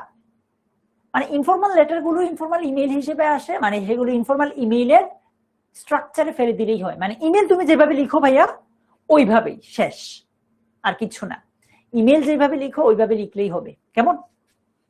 আচ্ছা, তো এটার যে ফরম্যাটিং আছে সেটা তুমি মেনে চললেই হয়। মানে সবার আগে তোমার ঠিকানা, তারিখ ওপরে ডান দিকে দিবা। এই যে একটা খাতা, এই পাশে তুমি তোমার অ্যাড্রেস, তারপর এখানে তারিখ উপরে দিতে পারো। তারপর যাকে উদ্দেশ্য করে পাঠাবা, dear brother, dear sister, dear friend ইত্যাদি, তারপর তোমার মতো করে লিখলা শেষে এসে বলবা উইথ লাভ বা ইউর ফ্রেন্ড ইউর সেভার, মানে অমুক তোমার নামটা লিখে দিলা, শেষ। ইমেইলের ক্ষেত্রে জাস্ট ইমেইলের ফরম্যাটটা ফলো করলেই হবে। কেমন? স্লাইড বোধহয় পাবা না তোমরা, স্লাইড দেওয়া হয় না এই ক্লাসটার, ফ্রি ক্লাসে স্লাইড নেই ভাইয়া, বাট আমাদের কোর্সের ক্লাসগুলো স্লাইড পাবে। আর গ্রাফ চার্ট, আমি জানি না গ্রাফ চার্ট দুনিয়ার এমন কেউ আছে কিনা যার কাছে গ্রাফ চার্ট কঠিন লাগে। কেন না সুরাইয়া? কারণ হচ্ছে, রাফিয়া ভালো কোয়েশ্চেন করছো যে ভাইয়া কোম্পানি স্টোরিতে কি টাইটেল দিব নাকি মোরালিটি দিব? টাইটেল দিও, অবশ্যই টাইটেল দিও, মোরালিটিটা তোমার উপর। তুমি চাইলে একদম শেষে গিয়ে মোরাল দিলেও পারো, নাও দিতে পারো, এটা তোমার ইচ্ছা। তানজিমও একটা ভালো কোয়েশ্চেন করছে যে ভাই প্যারাগ্রাফ কত পেজ লিখবো? চলো তোমার প্রশ্নের উত্তর দিই। প্যারাগ্রাফের জন্য আমাদের নম্বর কত ছিল? এখানে তো 10 নম্বরটা ছিল না, নাই। আচ্ছা, আমি বলবো যে প্যারাগ্রাফ তুমি মিনিমাম 2 পৃষ্ঠা লিখো। 2 পৃষ্ঠা স্ট্যান্ডার্ড ধরে আগাইতে পারো, মানে 2 থেকে একটু বেশিও লিখতে পারো, খুব একটা কম যাওয়ার দরকার নাই, আমি বলবো আর কি। ঠিক আছে? আচ্ছা, এবার আসি গ্রাফ চার্টের ক্ষেত্রে। এইটা এমন একটা টপিক যেটা তোমার কঠিন লাগা উচিত না, কারণ একটা গ্রাফ বা একটা চার্ট একই, দেখতে খালি ডিফারেন্ট, বাকি সব এক। গ্রাফ চার্ট যদি তুমি একটা সিঙ্গেল বুঝতে পারো, বুঝে করতে পারো, তাইলে পুরো গেম তোমার হাতে। কেন বলো তো? কারণ হচ্ছে গ্রাফ চার্টের ক্ষেত্রে সেম জিনিসই, জাস্ট ইনফরমেশনটা তো চেঞ্জ হয়। কখনো ধরো বই বিক্রি নিয়ে একটা গ্রাফ দিবে বা চার্ট দিবে, কখনো বই বিক্রি না দিয়ে ধরো দিল যে মোবাইল ফোন ইউজার, শেষ, বাকি সব সেম। ঠিক আছে? আচ্ছা, সো তোমাদেরকে গ্রাফ চার্টিং আমি গত মানে 1.2 এর ক্লাস, ফ্রি ক্লাস দিয়েছিলাম কিছু। তোমাদের ফ্রি ক্লাস দিতে পারবো কিনা জানি না, বাট আমাদের কোর্সে তো ক্লাস হবে ইনশাআল্লাহ। ঠিক আছে সামিয়া? এই তো দেখো, বলছে প্রথম লাইনটা কি হয়। প্রথম লাইনটা মূলত ওই যে প্রশ্নে যেটা দেওয়া থাকে না, ওইটাকে একটু চেঞ্জ করে দিলেই হবে। সো বলছে যে প্রথম লাইনে তুমি দাও যে এই চার্টটা বা এই গ্রাফটা কি ধরনের, এটা কি বলে। তারপর তুমি এইখানে ধরো গ্রাফ চার্টের ক্ষেত্রে কি হয়ে যাবে যে একটা খুব বেশি আর একটা একটু কম। ঠিক আছে? যেমন 2026 সালে এসে ইন্টারনেট ব্যবহারকারী সংখ্যা 1990 সালে ইন্টারনেট ব্যবহারকারী সংখ্যা, এই যে দেখো কত পার্থক্য না। এটাই যে সবচেয়ে বড় যে চেঞ্জ বা ডমিনেন্ট ফিচার আছে সেটা তুমি বর্ণনা করবা। মানে 2026 সালে এত, 25 সালে এত, সবচেয়ে বড়টা সবচেয়ে কমটা তুমি লিখতে পারো সবার আগে চাইলে। তারপর এই যে highest versus lowest, increase versus decrease তুলনা করো। মানে এই যে বড়র সাথে তুলনা করো ছোটর। যে 1990 সালে একসময় ইন্টারনেট ব্যবহার করতো মাত্র 5% লোক, যেখানে 2026 সালে এসে আমরা দেখছি যে 98% লোক ইন্টারনেট ব্যবহার করছে। এইভাবে ছোটর সাথে বড়র কম্পেয়ার করবা। এটার পাশাপাশি তুমি একদম ছোট থেকে যাইতে পারো, মানে একদম শুরু থেকে। গ্রাফগুলো কি হয়, প্রথমে একটা বার, এরপর একটা বার, একটা বার, এভাবে থাকে না, কখনো আবার এখানে ছোট হয়ে যায়। তো তুমি এখান থেকে বর্ণনা করে করে করে যেতে পারো। কেমন? একদম এইভাবে করবা, একদম ইজি। গ্রাফ চার্টের উপর আমি চাইলে আরেকটা ক্লাস নিব তোমরা যদি চাও। এই যে এটা আসো থিম, যেটাকে তোমরা বলো সবচেয়ে কঠিন লাগে, অথচ আমি থিম কঠিন লাগার কারণটা আসলে জানি না, খুঁজে পাই নাই। তোমরা জাস্ট এই ক্লাসটার পরে ইউটিউবে যাবা, ইউটিউবে গিয়ে থিম 9 দুর্য লিখে সার্চ করবা, তাইলেই হবে, আর কিছু লাগবে না। কেমন? এখানে বলি থিমের জিনিসটা কি। থিম আর সামারির মূল পার্থক্যটাই হচ্ছে এইখানে যে ভাইয়া সামারিতে তোমাকে নিচ থেকে লেখার কোনো অপশন নাই। না, গ্রাফ চার্টের চিত্র আঁকা লাগবে না। গ্রাফ চার্ট তুমি 2 পৃষ্ঠার আশেপাশে লিখো, 2 পৃষ্ঠার আশেপাশে লিখো, চিত্র আঁকার দরকার নাই, আঁকবাই না, দরকার নেই। আচ্ছা, থিমের ক্ষেত্রে তোমাকে আমি যেটা বলবো, দেখো সামারি মানে কি, যেটা আমি নিচ থেকে কিছু লিখবো না, জাস্ট গল্পটা 5 পৃষ্ঠার একটা গল্প আমি 1 পৃষ্ঠায় বলে দিব, 1.5 পৃষ্ঠায় বলে দিব। এত বড় একটা গল্পকে আমি একটু গল্পে নিয়ে আসবো। আর সামারি মানে কি, সরি সামারি মানে তো এটা, থিম মানে কি, থিম মানে হচ্ছে ওই গল্পটা দিয়ে বা ওই কবিতাটা দিয়ে লেখক কি বার্তাটা দিতে চেয়েছেন, তোমরা বাংলাতে কবিতা থেকে কবিতা থেকে কি জানি বলে বাংলা এটাকে, কবিতার মূল ভাব, মানে কবিতা থেকে তুমি কি শিখতে পারছো ওইটা লিখো না। আমরা মানে ধরো একটা কবিতা, তোমাদের এখন কবিতার নাম কি, বিভীষণের প্রতি মেঘনাদ, এই কবিতা থেকে তুমি কি শিখছো বললে তুমি কি বলবা? তুমি আচ্ছা এটা বেশি কঠিন হয়ে যায়, আরেকটা কি, আরেকটা কবিতা বলতো যে ভাইয়া এই কবিতা থেকে মূলত আমি এটা শিখতে পাই। ধরো আমরা ছোটবেলায় যে আমাদের ছোট নদী চলে বাঁকে বাঁকে, এই যে কবিতাটা আছে, পড়ছো তোমরা এটা? আচ্ছা, যদি আমি তোমাকে জিজ্ঞেস করি যে ভাইয়া এই যে আমাদের ছোট নদী চলে বাঁকে বাঁকে, এই কবিতাটা থেকে তুমি কি শিখছো বা এটা থেকে তুমি কি বুঝছো, এটা পইরা বলো তো আমারে। তুমি বলবা যে ভাইয়া জানেন এই কবিতাটা পড়ে আমি গ্রাম বাংলার সৌন্দর্যের কথা জানতে পারছি, গ্রাম বাংলার যে সবুজ শ্যামলা, মানে শস্য শ্যামলা, মানে এই যে আমাদের বাংলা, এইটার ব্যাপারে আমি জানতে পারছি। এই যে কবিতাটা পড়ার পর তুমি যে জিনিসটা শিখছো, আমাকে বলছো যে ভাই আমি এই জিনিসটা শিখতে পারছি, এটাই হচ্ছে থিম। থিম মানেই হচ্ছে যে লেখক এটা দিয়ে কি বার্তাটা দিতে চেয়েছেন, কি মেসেজটা দিতে চেয়েছেন। হ্যাঁ, 18 বছর বয়স কবিতাটা মনে আছে, বাকি যেগুলো বলতেছে সেগুলো একটু মনে নেই। 18 বছর বয়স কবিতা থেকে আমরা কি পাই, যে এই বয়সটা কি একটু জ্বালাও পোড়াও টাইপের, হ্যাঁ ভাঙা ফেলবো, ভাঙচুর করবো, মানে এই বয়সটা কোনো বাধা মানে না, অন্যায় অবিচার এগুলো মানে না। এই যে তুমি এটা পড়ার পর এই জিনিসটা শিখছো, এটাই হচ্ছে থিম, এটাই তুমি লিখে দিবা ইংরেজিতে, মানে একটা কবিতা পড়ার পর লিখে দিবা। আমি এবার তোমার এইচএসসি রিলেভেন্ট একটা কোয়েশ্চেন মানে ফার্স্ট পেপার দিয়ে বলি।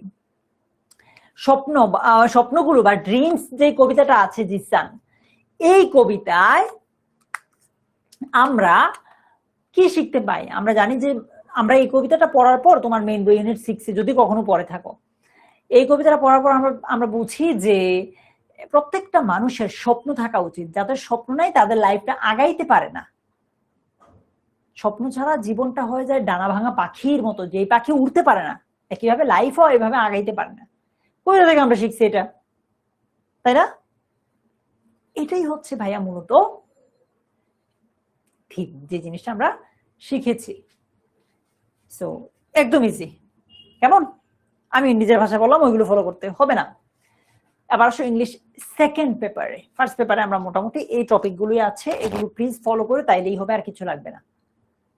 তুমি যদি আজকে থেকেও একদম বেশি প্রেশার নিয়ে না, টুকটাক করে একটু একটু করে পড়ো, তুমি দেখবা যে লাইফ, মানে তুমি এইচএসসিতে A+ তো পাবা, নিজের স্বপ্নে বিশ্ববিদ্যালয়, মেডিকেল, বুয়েট যেখানে বলো যাইতে পারবা। ইংলিশে তুমি ভালো করতে হলে ভাইয়া জাস্ট ভোকাবুলারি ভান্ডারটা সমৃদ্ধ করো, মেন বইটা ভালো করে পড়ো, মেন বইয়ে অপরিচিত শব্দ থাকলে সেগুলো শিখো, আর কিছু লাগবে না। ইংলিশ সেকেন্ড পেপারে কি কি আছে? আর্টিকেল, প্রিপোজিশন, স্পেশাল ইউজেস বা special words and phrases, completing sentence, right form of verb, changing sentence যেখানে ভয়েস আছে, সেন্টেন্স আছে মানে অ্যাসার্টিভ, ইন্টারগেটিভ, ইম্পারেটিভ, তারপর সিম্পল, কমপ্লেক্স, কম্পাউন্ড, তারপর ডিগ্রি আছে, তারপর নারেশন আছে, প্রোনাউন রেফারেন্স আছে, use of modifier, sentence connector, synonym, antonym, punctuation. আচ্ছা, প্রত্যেকটাই 5 নম্বর করে দেখাচ্ছে। রাইটিং পার্টে কি আছে? ফর্মাল লেটার অথবা ফর্মাল ইমেইল। রিপোর্ট রাইটিং, এটা নিয়ে তোমার মানে এটা নিয়ে অনেক কনফিউজ থাকে যে ভাই রিপোর্ট কিভাবে লিখে। ঠিক আছে, আমি তোমাদেরকে বলবো না, উপাসনা মানে নিজ থেকে বানায় লিখতে পারলে তো আর মুখস্থ করার দরকার নাই। আচ্ছা, রিপোর্ট রাইটিং এর উপর আমি তোমাদেরকে ভিডিও দিয়েছি, তোমরা জাস্ট রিপোর্ট 9 লিখে সার্চ দিলেই হবে। রিপোর্ট রাইটিং এর পাশাপাশি আরো কিছু জিনিস আছে সিলেবাসে, হ্যাঁ ইংলিশ সেকেন্ড পেপার সিলেবাসে আছে, যেমন প্যারাগ্রাফ আছে, কম্পোজিশন আছে। কালারটা একটু চেঞ্জ করি,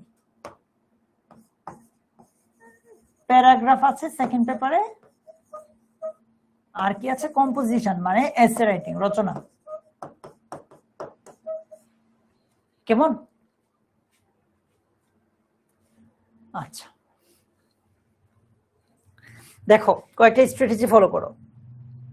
রুলস জানলেই নিশ্চিত মার্কস না, যদিও মানে প্র্যাকটিস করতে হবে, শুধু রুলস জানলেই হবে না, তোমাকে ফরম্যাট মানে রাইটিং পার্টে ভালো করার জন্য ফরম্যাটটা জানতে হবে, প্লাস কি করতে হবে? বেশি বেশি প্র্যাকটিস করতে হবে।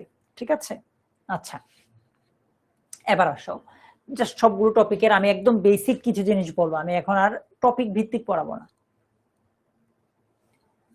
জুই তুমি একটু ঢাকা বিশ্ববিদ্যালয়ের সার্কুলারটা দেখতে পারো। ওকে, আর্টিকেল খুব সহজ, কয়েকটা জিনিস পড়লেই তুমি পারবা। যেমন আমরা কনসোনেন্ট সাউন্ডের আগে এ দেই, ভাওয়েল সাউন্ডের আগে এন দেই, তাই না? দা দেই হচ্ছে কোন স্পেসিফিক বা ইউনিক কিছু বুঝাইলে। কেমন? আচ্ছা, আমি এগুলো পড়াচ্ছি না তোমাদেরকে, আর আমি তোমাদেরকে বলবো যে এখন থেকে কোন টপিকগুলোকে তুমি একটু বেশি গুরুত্ব দিতে হবে। আর্টিকেল টপিকটা সহজ, এটাতে খুব বেশি সময় দেওয়া লাগবে না, বাট প্র্যাকটিস করতে হবে। কেন? আর্টিকেলে তুমি যতই রুল পারো, 10টা শূন্যস্থান থাকলে তুমি 8টা ভালোভাবে পারবা, 2টা শূন্যস্থান তোমার ভুল হয়েই যাবে। বেশি বেশি প্র্যাকটিস করলেই হবে আর্টিকেলে। কেমন?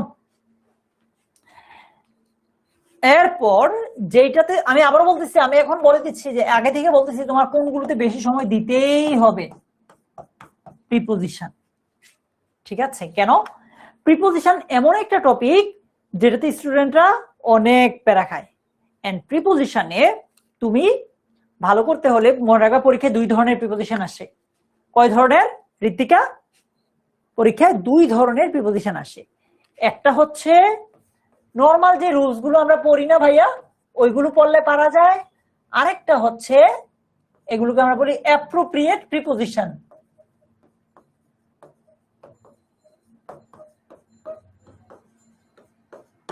অ্যাপ্রোপ্রিয়েট প্রিপোজিশন অর্থাৎ এই প্রিপোজিশন গুলো আমাদেরকে একটু মুখস্থ করতে হয়, ঠিক আছে? আচ্ছা, সো প্রিপোজিশন টপিকটা নিয়ে স্টুডেন্টরা খুব বেশি প্যারা খায়, সেজন্য আমি বলেছি এখন থেকেই প্রিপোজিশন ভালো করে পড়ো। স্পেশাল ইউজেস এইচএসসি সবচেয়ে সহজ টপিকগুলোর একটা, কেউ ডিনাই করতে পারবে না যে পড়ছে একবার হইলো। কমপ্লিটিং সেন্টেন্সে একটু প্যারা খায়, কারণ এটাতে রুলস পারে বাট নিচ থেকে লিখতে পারে না, ঠিক আছে? এইটার জন্য তোমাকে কি করা লাগবে? অনেকে বলছে ভাই ক্লাস শেষ হবে কখন? 8টায় ক্লাস শেষ হবে, 8টায়। আচ্ছা, কমপ্লিটিং সেন্টেন্সে রুলস পারে বাট নিচ থেকে লিখতে পারে না যে বানায়া, এই জন্য, ঠিক আছে? তো আমি বলবো যে কমপ্লিটিং সেন্টেন্সে মনে আছে তোমাকে আমি শর্ট কোয়েশ্চেন কিভাবে উত্তর করতে হয় বলেছিলাম, ওই যে জেমিনাইরে দেখাইতে পারো। কমপ্লিটিং সেন্টেন্সেও সেম, তোমরা আসলে কমপ্লিটিং সেন্টেন্সের রুলস পারো, ক্লাস করো, বাট প্র্যাকটিস করো না। আমি আবারও বলতেছি, কমপ্লিটিং সেন্টেন্স প্র্যাকটিস করার বিকল্প নাই। সেকেন্ড পেপার প্র্যাকটিস করার আসলে বিকল্প নাই, তার মধ্যে কমপ্লিটিং সেন্টেন্স টপিকটা তোমরা প্র্যাকটিস করতে চাও না, বাট এটা অবশ্যই তোমাকে প্র্যাকটিস করতে হবে। প্র্যাকটিস করতে গেলে অনেক ভুল হবে। তুমি জাস্ট ছবি তুলো, ছবি তুলে চ্যাট জিপিটি তো ভালো দিবে না তোমাকে, কারণ হচ্ছে এটা প্রিমিয়াম লাগে, অল্প কিছু দিলে প্রিমিয়ামটা যাবে। তুমি জেমিনাইকে দাও, জেমিনাইকে দিলে ও তোমাকে বলে দিবে কোথায় ভুল হচ্ছে তোমার। এরপর right form of verb. Right form of verb টপিকটা আসলে আমরা অনেকেই প্যারা খাই যে এত কঠিন কঠিন কঠিন, অথচ রাইট ফর্ম অফ ভার্ব যদি তুমি বুঝে মাত্র 5টা কি সর্বোচ্চ 9টা, একটা বোর্ড মানে একটা বছর, কথার কথা 2025 সালের বোর্ড প্রশ্নগুলো যদি তুমি বুঝে বুঝে প্র্যাকটিস করতে পারো তাহলেই হবে, আর কিছু লাগবে না।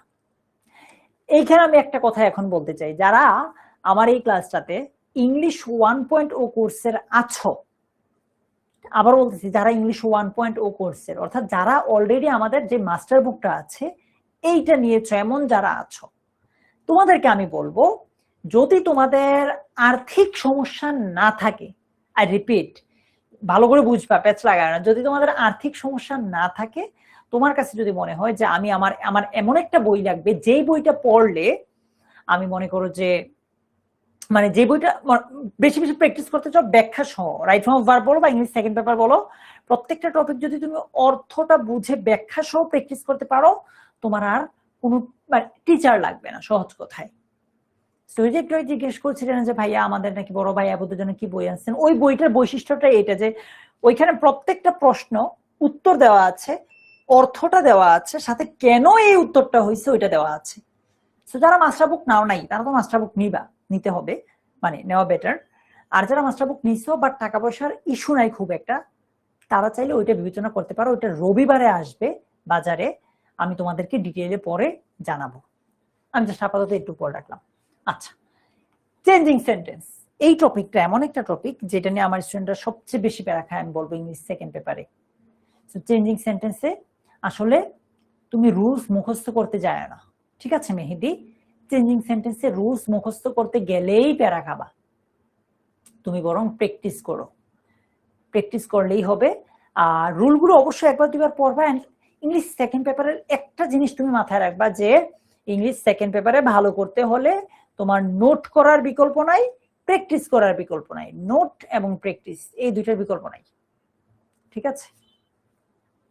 আচ্ছা, আর কি আসছে? ন্যারেশন, প্রনাউন রেফারেন্স, দুইটা অনেক ইজি, এগুলো নিয়ে আর কথা বলছি না, রেগুলার জিনিস, অনেক ইজি। মডিফায়ার্সও মডিফায়ার্স খুব ইজি। সিনোনিম অ্যান্টোনিম এইটা আসলে তোমাকে একটু পড়তে হবে, না পড়া ছাড়া গতি নাই। ওয়ার্ড মিনিং যেটার কথা বললাম, এটা না পড়া ছাড়া গতি নেই, ঠিক আছে? বইটার দাম কত? 370-এর আশেপাশে, 70-75 হইতে পারে সর্বোচ্চ। তারপর সেন্টেন্স কানেক্টরস তো অর্থটা বুঝতেই সহজ, পাংচুয়েশন তো একদম ইজি। সো ইংলিশ সেকেন্ড পেপারে আসলে প্র্যাকটিসটা করলেই হবে, আর তেমন কিছু লাগবে না তোমাকে, বুঝে বুঝে। English mission A+। আবার বলতেছি মাস্টার বুক আর ওটা কমপ্লিটলি ডিফারেন্ট। মাস্টার বুক হচ্ছে পুরা প্যাকেজ, মানে হচ্ছে তোমার বাজারে গাইড থাকে না, লেকচার, পাঞ্জেরি ইত্যাদি। আর মিশন A+ বইটা তোমরা কনফিউজ হয়ে যায় না, ওইটা হচ্ছে মূলত একটা শর্টকাট ভার্সন, ঠিক আছে? ওইটা একদম ছোট একটা ভার্সন। সো দুইটা আলাদা। যারা ইংলিশ 2.0 কোর্সে করতে হবে তারা মাস্টার বুক নিও, এটা তোমার দরকার। যারা মাস্টার বুক নিচ্ছে পরের ভার্সন হিসেবে এটা নিতে পারে, ঠিক আছে? ওইটা বাদ দাও, এখন আমরা ওইটা নিয়ে কথা না বলি। রাইটিং পার্টে কি থাকে? Formal letter. ফর্মাল লেটারের ফরম্যাটটা কি? প্রথমে আমরা ডেট দেই, তারপর অ্যাড্রেস দেই, তারপর সাবজেক্ট, তারপর ডিয়ার স্যার বা ডিয়ার ম্যাম, তারপর লেখাটা দেই, তারপর ডিটেলস দিয়ে দেই যে ইউর সামথিং যেটাই থাকে আর কি। এই তো ভালো করে দিবা এটা, এই যে ইউজ ফেইথফুলি, ইউজ সিনসিয়ারলি ইত্যাদি ইত্যাদি। প্যারাগ্রাফ যে কথাটা বললাম আগে, বলা হয়েছে রিপোর্ট রাইটিং। তোমরা রিপোর্ট কিভাবে লিখতে হয় সেটা জাস্ট রিপোর্ট রাইটিং 9 লিখে সার্চ দিলেই পেয়ে যাবা। ফ্রি রাইটিং, কম্পোজিশন আর কি। সো এটাতে অনেকেই বলে যে ভাইয়া ফ্রি রাইটিং বা কম্পোজিশনে কত পৃষ্ঠা লিখবো, রচনায় কত পৃষ্ঠা লিখবো? আমি বলবো যে রচনার জন্য তুমি মিনিমাম 3 থেকে 4 পৃষ্ঠা লিখো, ভালো নম্বর পাবা মিনিমাম। এর বেশি লিখতে পারলে তো ভালো। হ্যাঁ, তাই এবার নিতে পারবা। মাস্টার বুকগুলো অর্ডার করতে তুমি চাইলে কোর্স যদি না নাও, ধরো এমন হইতেই পারে যে ভাই আমি কোর্সটা এখন নিচ্ছি না, মাস্টার বুক নেব, তাহলে তুমি রকমারিতে গিয়ে নিতে পারবা। আর কোর্সের সাথে মাস্টার বুক নিলে তো নিলেই, এটা তোমার ইচ্ছা। কোর্সের সাথে নিলে বোধহয় একটু কমে পাওয়া যায়। এবার আসো তোমার, আচ্ছা তোমাদের আগে আমাকে বলতো ফাইনাল পরীক্ষা কবে, ইয়ার ফাইনাল কবে? বিজয়, সিফাত ইবনে তাজ, বলো ভাইয়া। ঋতিকা, ফর্মাল হলে 1 পৃষ্ঠা আর ইনফর্মাল হইলে আরো বেশি।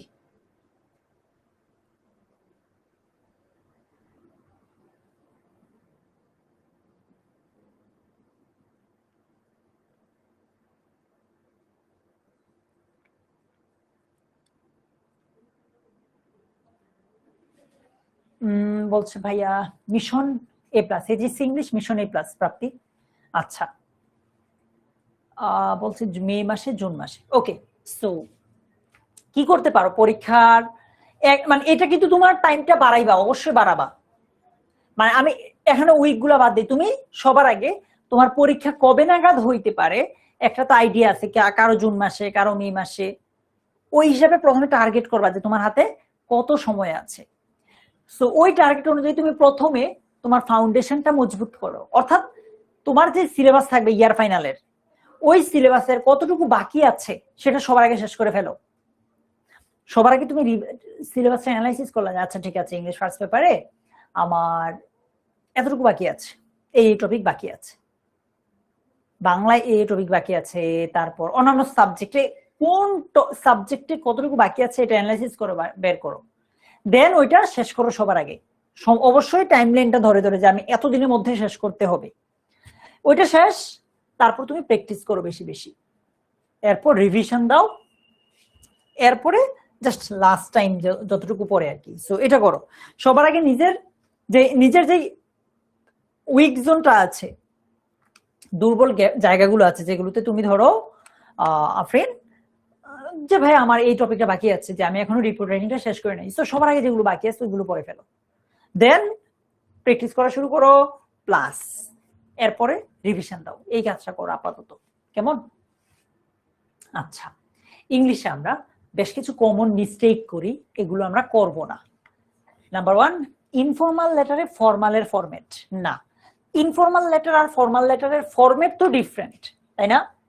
ইনফর্মাল লেটারে আমরা দেখি টু বা দেই দা প্রিন্সিপাল ইত্যাদি, সরি ফর্মাল লেটারে আমরা এইভাবে দেই সাবজেক্ট দেই ইত্যাদি। ফর্মাল লেটারে তো আমরা এগুলো দেই, কিন্তু ইনফর্মালে কি আবার এগুলো আসবে? ইনফর্মালে কি সাবজেক্ট আসে? না।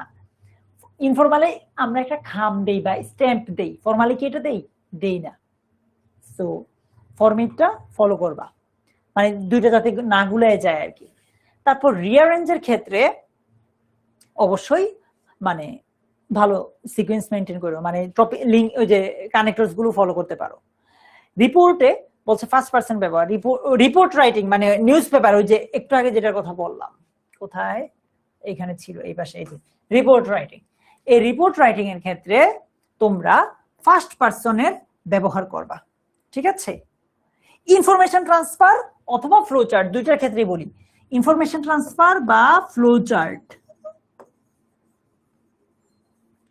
এই দুইটার ক্ষেত্রে মানে শব্দগুলোকে যত মানে ওগুলো কিন্তু বাক্য হয় না, এখানে সাবজেক্ট থাকে না নরমালি, এগুলোকে যতটা ছোট রাখা যায়, বিশেষ করে ফ্লোচার্ট পরীক্ষায় আসে তো যতটা সংক্ষেপ রাখা যায়, 2-3টা শব্দে বা 3-4টা সর্বোচ্চ শব্দে লিখে ফেলার চেষ্টা করো, 3-4টা শব্দে, কেমন? আচ্ছা, সামারিতে এক্সাম্পল আর কোট আমরা দিব না, ঠিক আছে? সামারিতে আমরা কি করব না, এক্সাম্পল বা কোট মানে কোটেশন ব্যবহার করব না, আমরা মূল যে আইডিয়াটা সেটাই শুধু লিখবো। আচ্ছা, cloze test with clue without ক্লুতে গ্রামারটা অবশ্যই মাথায় রাখতে হবে। আর কি বলে রচনা লেখার ক্ষেত্রে তুমি এখানে 200-250 বলছে, বাট এটা কিন্তু ভেরি করে, কখনো বেশি লিখতে হয় একটু, ওই যে যেটা বললাম 4 পৃষ্ঠা আশেপাশে লিখো। সিম্পেসেজ কপি করা বলছে, নিজের ভাষায় একটু মানে হুবহু লেখা দিও না আর কি, কেমন? আচ্ছা, এরপর একটা কথাই বলছে, দেখো একটা কোট আছে এখানে, এটা আমার খুব ভালো লাগছে, যে it doesn't matter where you started, মানে বলছে what matters is where you finish. তুমি ধরো আরো সহজে যদি আমি তোমাকে বলি যে এই জিনিসটা ম্যাটার করে না, যে ধরো তুমি কখন কোথায় মানে কোন জায়গা থেকে স্টার্ট করছো। এই একটা খুব ভালো কথা বলি, যে এখানে অনেকে আছে যে ভাইয়া আমার সমবয়সী যারা আছে ওরা তো অনেকের বাড়ি ঢাকায়, অনেকে নটরডেমে পড়ে, অনেকে হচ্ছে রেসিডেন্সিয়ালি পড়ে, ভালো ভালো প্রতিষ্ঠানে পড়ে, ভিকারনেসে পড়ে বা আইডিয়ালিতে পড়ে। আমি পড়ি একটা গ্রামের প্রতিষ্ঠানে, আমি পড়ি মাদ্রাসাতে, বা আমি পড়ি হচ্ছে ধরো প্রত্যন্ত অঞ্চলে, আমি কি ওদের মতো ভালো করতে পারবো? তাদের জন্য এই কথাটা। বা ভাই আমি এতদিন তো কিছুই পড়ি না, ওরা তো ফার্স্ট ইয়ার থেকে পড়ছে, আমি কি ভালো করতে পারবো? মনে রাখবা, তুমি মানে একদম সহজ কথায় যদি বলি, যে তুমি কখন কোথা থেকে স্টার্ট করছো ওইটা চেয়ে তো বেশি ম্যাটার করে, যে অ্যাকচুয়ালি দুজন যখন ফিনিশ লাইনে যায়, ফিনিশিং লাইনে যখন যায়, তখন অ্যাকচুয়ালি কে আগে যেতে পেরেছে। সো এখনো তোমার হাতে সময় আছে, আমার কাছে লাগে যে তুমি যদি একটু টেকনিক্যালি পড়ো, খুব ইজিলি পিছনে পড়াটা কাভার দিতে পারবা। আমি ইংলিশে এটা তোমাকে গ্যারান্টি দিচ্ছি, কেমন? আচ্ছা, সো তুমি যেখানেই থাকো আজ থেকে শুরু করলে কিন্তু সব সম্ভব। আচ্ছা দেখো, এখানে কিছু তোমার জন্য মানে কাজ নিয়ে এসেছি আমি। বলছে তোমার নেক্সট 3টা কাজ তুমি মার্কস ডিস্ট্রিবিউশন অনুযায়ী স্টাডি প্ল্যান করো। মানে হচ্ছে আমি আরো সহজে যদি বলি, তোমার ফাইনাল পরীক্ষার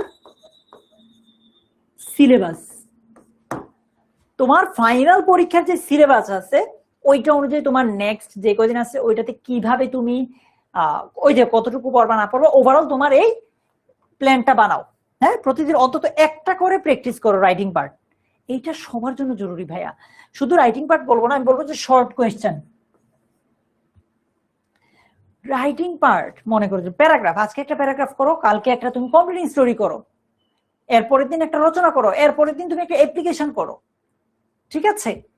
প্রতিদিন সাইমন তুমি গুচ্ছের প্রিপারেশন নিতে পারো, প্রতিদিন তুমি একটা করে রাইটিং পার্ট প্র্যাকটিস করো, এটা মাস্ট।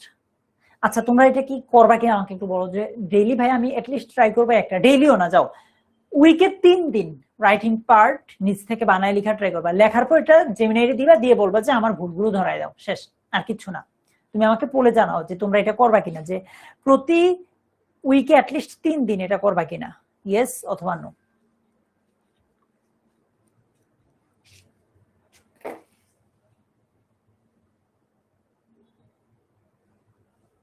কি করব, প্রতি মানে একদিন যদি প্রথম তুমি প্রত্যেকদিন পারবা না, হয়তো তোমার জন্য প্যারা হবে, সপ্তাহে 3 দিন, জাস্ট 3 দিন যদি রাইটিং পার্ট প্র্যাকটিস করো, জেমিনাইরে দেখাও, দেখানোর উপর তুমি ও যে ফিডব্যাক গুলা দিবে ওইগুলো নিয়ে যদি কাজ করো, আচ্ছা ঠিক আছে, ও আমাকে তো আজকে বললো যে ইট থার্ড পারসন সিঙ্গুলার, বাক্যটা প্রেজেন্ট ইনডিফিনিট টেন্স হয়, ভার্বের সাথে এস বাই এস হবে, পরের বার আর এই ভুলটা করবো না, তাইলেই হবে।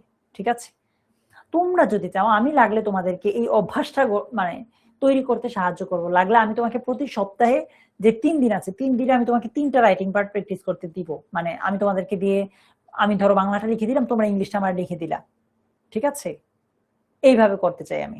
যদি তোমরা চাও আমি তোমাকে হোমওয়ার্ক দিব, তুমি এটা করে আমাকে জমা দিবা। মনে রাখবা, তুমি যদি লজ্জা পাও, ভয় পাও, আরে ভাইয়া আমার বন্ধুরা দেখবে আমার 100টা ভুল হয়, তোমার বন্ধু তোমার পরীক্ষা হলে তোমার খাতা নিয়ে বসবে, পরীক্ষার হলে তুমি তোমার খাতা নিয়ে বসবে, তোমার বন্ধুর দেখে তুমি লজ্জা পাও কেন? তোমার বন্ধু যদি তোমার অ্যাকচুয়াল বন্ধু হইতো, তোমার আসলেও তোমার ভালো মানে ফ্রেন্ড হিসেবে জানতো, তাইলে তো তোমার আরো বলতো আচ্ছা দোস্ত তো এখানে ইমপ্রুভ করা দরকার। তাইলে মানে এই যে বন্ধু বান্ধব, ও তোমার না খাতা নিয়ে বসবে পরীক্ষায়, তোমার খাতা ও নিবে না, ওর খাতা তুমি নিবে না। সো নিজের কথা নিজের চরকায় তেল দাও, ঠিক আছে? একটু কঠিন কথা বলছি, বাট এটা কিন্তু একদম সত্যি কথা, কেমন? আচ্ছা, সো এই কাজগুলো একটু কইরো। এরপর গ্রামারের যে রুলটা উইক সেটা সবচেয়ে বেশি টাইম দাও, বাট আমি এটা বলবো যে সব টপিক, কালারটা বোধহয় বোঝা যাচ্ছে না, প্র্যাকটিস করো, মানে ডেইলি এক একটা টপিক করতে পারো। এ পর্যন্ত যতগুলো টপিক পড়ছো প্রত্যেকদিন একটা করে টপিক করো, ধরো আর্টিকেলে আজকে একটা করলে, কালকে রাইট ফর্ম ভার্ব করলা, পরের দিন কমপ্লিট সেন্টেন্স করলা, এইভাবে ডেইলি বেসিসে প্র্যাকটিস করো, ঠিক আছে? লোকমান তোমাকে তো আমি বলছি ভাইয়া। আচ্ছা, তোমাদেরকে আমি কিছু জিনিস আজকে দেই, বাকিটা আমি ভিডিও আকারে দিব। কিছু জিনিস আমি তোমাদেরকে আজকে দিতে চাই, সেটা হচ্ছে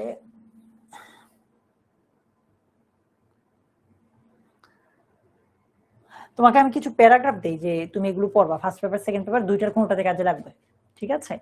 প্যারাগ্রাফগুলো তোমরা একটু পড়বা, এই প্যারাগ্রাফগুলো একটু পড়বা। আপাতত আজকে তোমাকে আমি শুধু এতটুকুই দিব, এন্ড তুমি তোমার টেস্ট পরীক্ষা পর্যন্ত ওয়েট করবে, এগুলো কোন একটা আসবে। এখানে অনেকগুলো দিছি না, ইচ্ছে করে, তোমার হাতে সময় আছে, কখন মানে কেউ কোনো অবহেলা করবা না প্লিজ, সময় আছে, এজন্য দিচ্ছি তোমাদেরকে। City life versus rural life, online class and traditional class, food adaptation, খাদ্য ভেজাল, এনভায়রনমেন্ট পলিউশন, পরিবেশ দূষণ, ক্লাইমেট চেঞ্জ, জলবায়ু পরিবর্তন, ড্রাগ এডিকশন, মাদকাসক্তি, গ্লোবাল ওয়ার্মিং, বৈশ্বিক উষ্ণতা, এআই বা আর্টিফিশিয়াল ইন্টেলিজেন্স, ঠিক আছে, অথবা আর্টিফিশিয়াল ইন্টেলিজেন্স ইন ক্লাসরুম, তারপর ড্রিম, স্বপ্ন, টেক্সচুয়াল মানে হচ্ছে বইয়ের, হ্যাঁ আচ্ছা, এগুলো মানে হচ্ছে তুলনা বোঝায়, এগুলো হচ্ছে negative, folk music, civic engagement, human rights, এগুলো বইয়ের। এছাড়া আছে uses and abuses of internet, internet না দিয়ে মোবাইল ফোন দিতে পারে, ফেসবুক দিতে পারে, সোশ্যাল মিডিয়া দিতে পারে, the celebration of Pohela Boishakh in Bangladesh, Pohela Boishakh, তারপর রোড অ্যাক্সিডেন্ট, ডিফরেস্টেশন বা ইনডিসক্রিমিনেট কাটিং অফ ট্রিজ, মানে নির্বিচারে গাছ কাটা, তারপর প্রাইস হাইক, দ্রব্যমূল্যের ঊর্ধ্বগতি, ট্রি প্ল্যান্টেশন, বৃক্ষরোপণ, causes of failure in English and their remedies, ইংলিশে ফেল করার কারণ এবং এগুলো নিরাময়, ভিক্টোরি ডে, ঠিক আছে, the importance of games and sports, অথবা মোরাল ভ্যালু যেটা ইম্পর্টেন্ট। সো এগুলো সামনে যে কদিন আছে এগুলো একটু পড়ো। Thank you so much. আমি তোমার কমেন্টটা দেখছি, নামটা পড়ার আগে উপরে চলে গেছে, হ্যাঁ স্ক্রিনশট নিতে পারো, বাট আমি তোমাদেরকে ওভারঅল সাজেশনটা তোমাদের জন্য মেইনলি যেটা বানাবো এইচএসসি 27-এর জন্য আমি তোমাদেরকে দিয়ে দিব, ঠিক আছে? এই কয়েকদিন আপাতত এগুলো পড়ো, শেষ করো। আমি জানি এখানে কিছু যে স্টুডেন্ট আছো যাদের টুকটাক পড়া হয়েছে, যারা একদমই পড়া নাই তোমরা এগুলো পড়ে শেষ করে ফেলতে হবে, ঠিক আছে? তো আজকের ক্লাসটা ওভারঅল আমি চেষ্টা করেছি, কিছু কিন্তু পড়াই নাই, আমি জাস্ট চেষ্টা করেছি তোমাদেরকে বড় ভাইয়ের জায়গা থেকে, তুমি ধরো আমার ছোট ভাই বা ছোট বোন, আমার ছোট ভাই যেমন আমার বাড়িতে থাকলে, ছোট বোন যদি আমার বাড়িতে থাকতো, আমি যেমন ওদেরকে বলতাম যে এটা কর, ওইটা করা উচিত না, সেই কথাগুলোই তোমাকে আজকে বললাম, পুরো জিনিসটা সম্পর্কে আবার আইডিয়া দিলাম, আইডিয়া দিয়ে তোমাকে বোঝানোর ট্রাই করেছি যে কি করা উচিত, কিভাবে করা উচিত। সো যারা ইংলিশ 1.0 কোর্সে আছো তোমাদের জন্য এটা না, তোমরা হচ্ছে 16910 কল দিলেই হবে। তোমরা যদি 2.0 তে আসতে চাও, 2.0 কোর্সে সেম জিনিসই পড়াবো। সো এই জন্য বলতেছি যদি আসতে চাও তোমরা কল দিলে 50% ডিসকাউন্ট দিবে তোমাদেরকে। আর যারা 1.0 কোর্সে ছিল না তোমাদের জন্য দুর্জয় এইচএসসি 27, সরি অ্যাপোস্ট্রফি হবে না এবং এমনকি মাঝে কোনো স্পেস হবে না, একসাথে দুর্জয় এইচএসসি 27 এই যে প্রোমো কোডটা আছে এটা ইউজ করলেই তোমরা 700 টাকার একটা কুপন ডিসকাউন্ট পেয়ে যাবে। আমি সবাইকে আজকে ধন্যবাদ জানি ক্লাসটা শেষ করতে চাই। তোমাদের যাদের সাথে আমার 1.0 এর ক্লাসে দেখা হয় নাই, ইনশাল্লাহ আমার বিশ্বাস তোমার সাথে 2.0 এর ক্লাসে দেখা হবে। এন্ড আমি চেষ্টা করবো 2.0 এর ক্লাসে বেশি সময় দিতে, সিন্স আমি তোমাদেরকে ভালোবাসি, তোমরাও আমাকে বেশ, আমার বিশ্বাস ভালোবাসা আর কি, কয়েকজন হয়তো বকা দাও মাঝে মাঝে। ঠিক আছে তাহলে আজকের মতো এই পর্যন্তই। ভালো থেকো সবাই, আল্লাহ হাফিজ, আসসালামু আলাইকুম, টাটা।